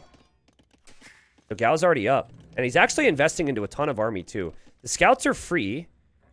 And look at Miguel, and look at Slam. They're looking for where that TC might go up in 30 seconds for Madri. Oh! Has Madri found a gold? He hasn't found this gold. He's going to go to this gold. If he sees the scout, he needs to bail. He needs to bail. Okay, Miguel's like, hey, play it cool, Slam. Play it cool, come my way. Now, Sicilian town centers build faster. Any other civ, this is a disaster for Madri. Let's see. Is it fast enough? Okay, there's the TC. Slam saw it. Good job from Madri to get the walls down. Any other civ, this TC never goes up. Zoom. Zoom. No loom. No loom, Madri. No loom. Oh, God. Oh, my goodness. Los Machos will deny the TC. Every single player's here. And that TC never had a chance, even with the Sicilians. Oh, man. We might not get to this stage of the game now where we get to compare the Sicilians and what the Hindustanis can do. I know it looks like bad for Madri, but what amazing game sense and what great play from Slam and his teammates here. Slam applied pressure here, but he knew what his job would be. And it was the exact same thing for Dogao. He was also on the way. And now Miguel, he knows he has a boom lead, and your whole strategy changes. And the thing about these closed maps is that you kind of commit to a strat, and if it doesn't work, sometimes you're just stuck. You're even more stuck when Ganji's Castle Age time is this late, and when Barles is this late to military. And I think Barles won't even make archers. Barles, he wants to drop a castle to go for war wagons. I'm curious on if Madri will try and finish this, because it's at 83%. But just keep an eye on the Vil count between him and between Madri. Now, here's another thing that we could possibly bring up. I feel like Madri's castle time wasn't that crazy. For a player who didn't have to make military, I felt like it could have been a little faster. I will have to look back at that. If he was faster, in theory, he would have been there before the archers were there. This game just has a tendency to snowball on you and make you regret a lot of things. Slam is pretty slow as well, it has to be said. Slam did have army, though, which is always nice. And yeah, this is possibly a small mistake the TC completes. Maybe they should have camped that TC, but it was at 85%, and killing those Vils and delaying it was more than enough anyways. So good move there from Madri. 37 villagers, though, versus 50, and the villagers are not getting any cheaper for you if you're Madri. I think the hope right now is wagons. When in doubt, wagons out. That's what I say. And these things are chonky, and they're good against archers, which is what we see from Slam. Slam is late to castle. They're not so good against camels, but I don't think we'll see the camels right now. And they can get up to 10, 15 wagons. They actually are pretty decent against camels. It's just camels do some bonus damage there, so. I love Miguel's boom. He did the small things right. The third TC was on a wood line, but he just collected just enough stone to be able to get the fourth TC instead of having to buy it.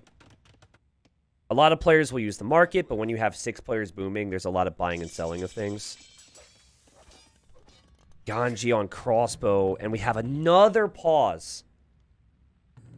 Maybe that that cat on the keyboard is back, or maybe now we have a legitimate tactical pause if it wasn't before. Players discussing what to do in these situations. Again, I can only speculate. There's so many different things that could be happening right now. But it is really, really, really, really bad for the Amigos. There's a couple steps they need to try and sort out here. They need to get to gold, right? Ganji needs to make it out to gold. Maybe not as early because he does receive some gold from mining stone. But still needs to get to gold. You look at Barles, same deal, right? He's adding the TC. He can't take gold. And Slam and Dogao are keeping a really close eye on that. Here's a question. Can they do anything if Miguel just goes to like 80 villagers, clicks up to imp with one of these TCs, and just goes right into heavy camel? Like, does Miguel even need to make any camels? Okay, apparently the answer is yes. I just don't know if they can stop this. Audrey says, sorry, we have camera issues. Sorry, 14. All right. The people get to see Madri's focused face. And we'll see if the camera helps him increase his awareness here. A little unfortunate there. Like, you're trying to focus and you have to deal with those outside circumstances, and then you just get smashed when you get back. For me, if I have to pause the game flow, especially if they're receiving messages, like I have to have stuff on, it could be tough. Hopefully it's not the case. We've got stables here for Miguel. Yeah, I kind of like Calpit's suggestion. One of the flanks needs to go fast imp to get some type of a ranged snowball going before the camels show up. Interesting that we don't even have Bodkin arrow for Slam and for Dogao. That's actually pretty crazy. Also, no ballistics. I assume they just decided to focus on the boom. But no Bodkin right now for Dogao. And he seems to be interested in taking the fight. Are they going to notice that? Now, they're not floating the food for it. I guess Slam is. But Slam just lost the majority of his army over here. So, yeah. I mean, now I'm starting to see the wagons maybe accomplishing more. Now, if Barles could have enough army to control the map and drop a castle right here, it'd be epic. But there's going to be too many camels out, I think. We'll find out, though. Dogao still doesn't have Bodkin arrow. Ballistics is also cheaper for the Italians. So this feels like things he should probably have. There's the university. Oh, God. I don't think Dogao does. I don't think Dogao knows. I believe that... Oh, no, he knows. Never mind. I had faith. I had faith in him. Always. That's one of those things where I would forget, right? If I didn't have it at this stage, I might forget, especially in a high-pressure environment. Here comes more and more wagons. We could see a second castle for Barles in a moment. They've been looking for this army. I love the outposts from Miguel and the vision from Slam. They're trying to find out where the armies are. You have Ganji and you have Dogao all signaling this area. They're trying to find out. You can see Amigos responding to the presence of Miguel and Dogao. And then you kind of have the same thing for Miguel because they knew that Dogao could be in trouble here. Miguel with 92 villagers. He will have chain barding armor and the first attack upgrade on his camels. We do have army now for Madri. But it should be much more difficult for Madri to be able to keep consistent production of villagers and knights. Just because of how cheap the villagers are for the Hindustanis. I think the player who's worrying me right now for Los Machos is Slam. I mean, he's only at 2 crossbows. I am not fully understanding that, but he is going more into monks, it looks like.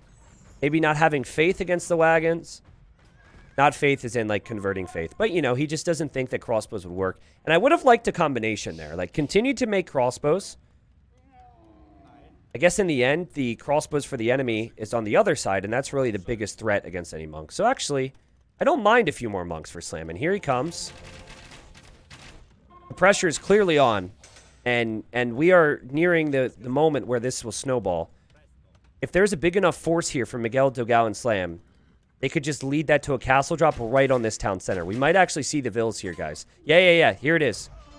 Here it is. This is perfect. Yeah, I mean, you build up your economy. You've had good military control. Now you make them pay. If you tried to make them pay earlier, might not have paid off for a variety of different reasons. This is a perfect castle. I also like that it's somewhat passive. I mean, you could make an argument for putting it a little further forward, but you don't want to overextend. And if this means they don't see you for a couple more seconds, it's actually much better for the success of the castle drop. Yeah, and so it's been noticed now, but they have to run a little further. They have to make decisions on what to do here. And Miguel's just trying, he's just trying his absolute best to tank shots here. Something that the camels won't do as good a job of, remember. Not with crossbows and wagons out. We have a wagon party over here. The castle, however, is at 75%. We also have siege from Slam. Yeah, I take back what I said. The monk switch was actually amazing for Slam. And there goes Dogao on the way to the Imperial Age. Ganji's going to try the same. But Dogao has had the lead over him this game. And with the cheaper Imperial Age with the Italians and this many archer numbers, I find it hard to believe that it's going to be possible for the Amigos to survive. Madri trying to produce Cavalier. He has to place another TC on this gold, but another castle denies this gold. Slam also dropping a castle here. Very risky castle to place. He didn't have a lot of control, but I guess by the time Barles showed up, it was already so close to completing. Nah, I think Madri was just off the amount of stone he needed to drop his own castle. I see what you're saying. And then it's tough, too, because there's siege, there's crossbows. You could easily have failed that. I think Madri is playing fine with the situation he's in right now. It's just the situation is pretty dire. Again, Ganji, I think, has to be the key because mass archers is what you want against any camels that are going to be out there. Look at the teamwork, by the way. Monk's healing up. I just checked. It's not Tuesday. It's just a great play. All you low elo players who heal your armies before attacks. There you go. I wouldn't suggest doing it if you could finish off the game and your opponent has 0 army, which I see on Tuesdays a lot. But, you know, live your dreams. Yeah, if he needed 200 stone, the castle for Miguel was already on the way up, and he could just easily just go to another gold. I agree with how Madri played that. Right now, Miguel just needs to win the race to the Cavtex, and he's going to do that because Madri is so far behind. The other thing, guys, so you're looking at the Vil count. Think of the cost to get to 130 Vils for Hindustanis. Look at the amount of resources floating. Madri has more on food and everything. But Madri just doesn't float res compared to Miguel.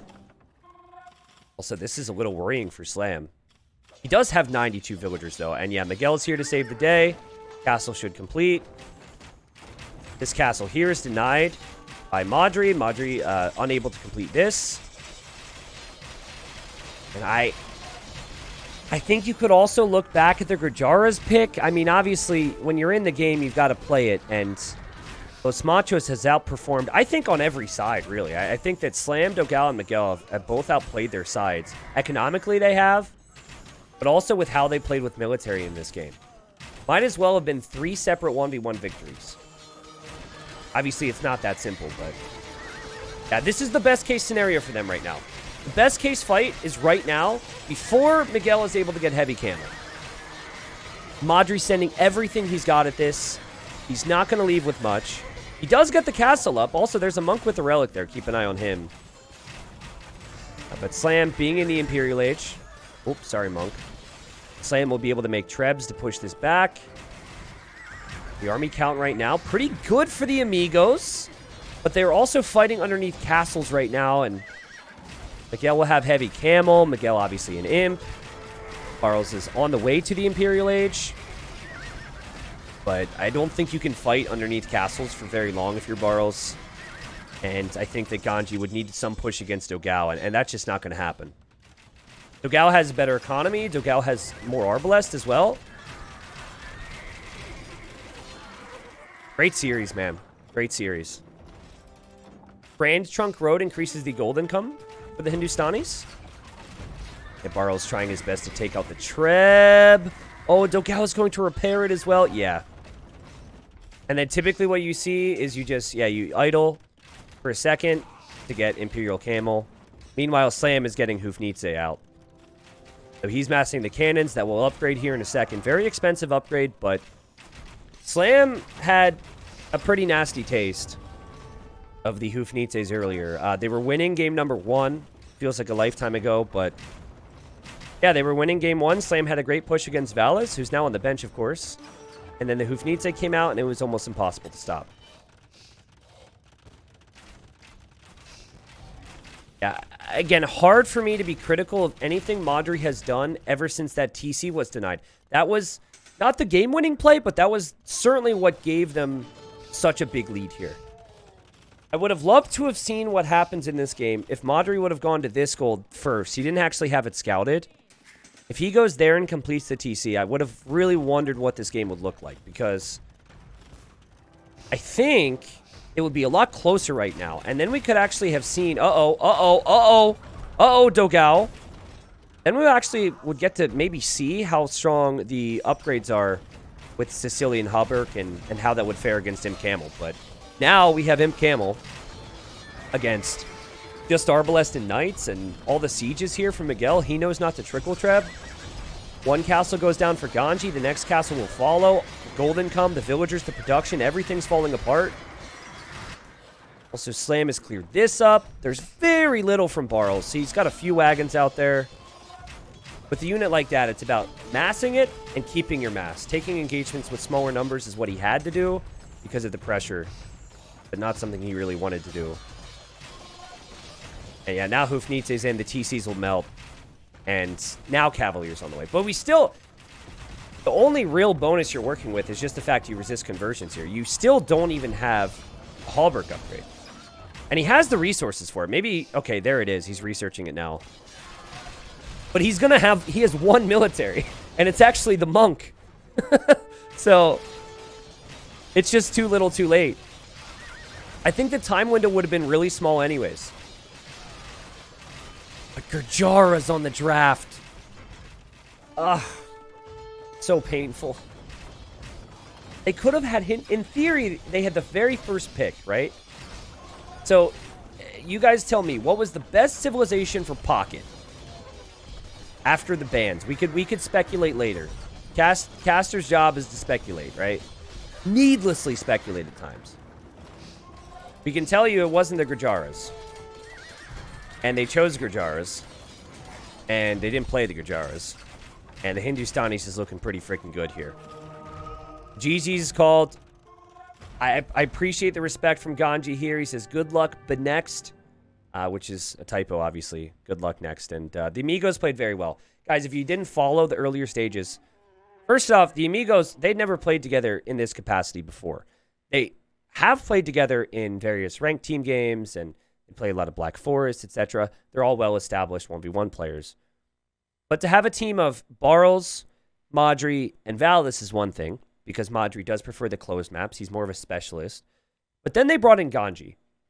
And I know this game wasn't maybe the best example of it, but Ganji is a player who is normally playing on teams that couldn't really make it this far. He was teamed up with Kamigawa and Vodka, some other players who are either interactive or just not on the same level as Barles and Valis and Madri. And I think Ganji was a really good addition to this team. If they could take Los Machos with these big of names to game number 7, very good addition. And remember, they beat White Wolf Palace. They were able to beat, oh god, Capture Age. Hey, okay, that works. Yeah, they beat WWP in the group stage. So, beating them 3-2. Unfortunately, they had to taste how it feels to play on so long and lose in the final game. But Los Machos will move on. And Los Machos make it to the semifinal. And I think they've also learned a lot in this series as well. Some of their weaknesses were probably in the type of situations that the Amigos put them into. And so they will learn some lessons and probably carry that with them into the semifinals. Again, easy to say now, but I think the Civ draft was like at least 25% of what transpired in this final game. Hindustanis, just after watching it and thinking about it, just seemed like the clear favorite of the Civs that were remaining. Amazing game from Miguel. as expected, 60,000 resources versus 48,000. Doesn't matter what you make when a Civ can do this over you. Play of the game, though, all Civs aside, was how they found that town center. Again, it's so sad for Madri, but actually, hold on one sec. What were the castle times? 13:36 castle time versus 15 minutes.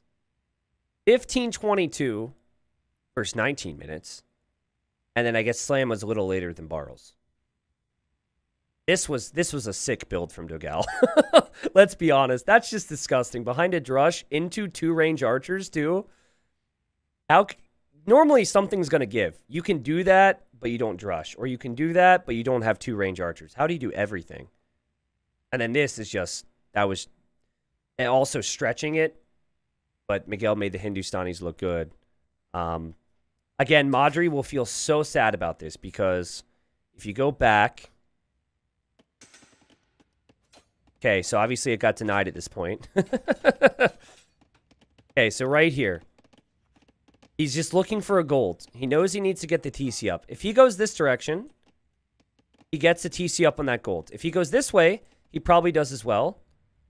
But look at the coordination. Look at the purple. So you've got it here, and the red, and then the yellow. It's amazing.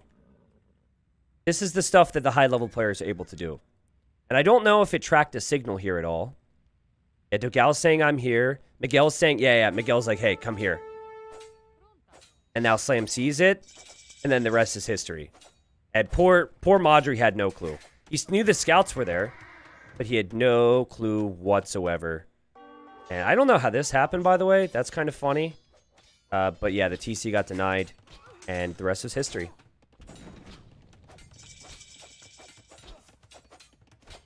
Thanks again, everybody, for watching. I'm honestly dead. So if you watch this later at YouTube, wherever, thanks for watching. This concludes 8 hours of casting with very little breaks. So the sets were long. I hope you guys enjoyed. It means a lot to have so many people listening in and watching. So thank you for that.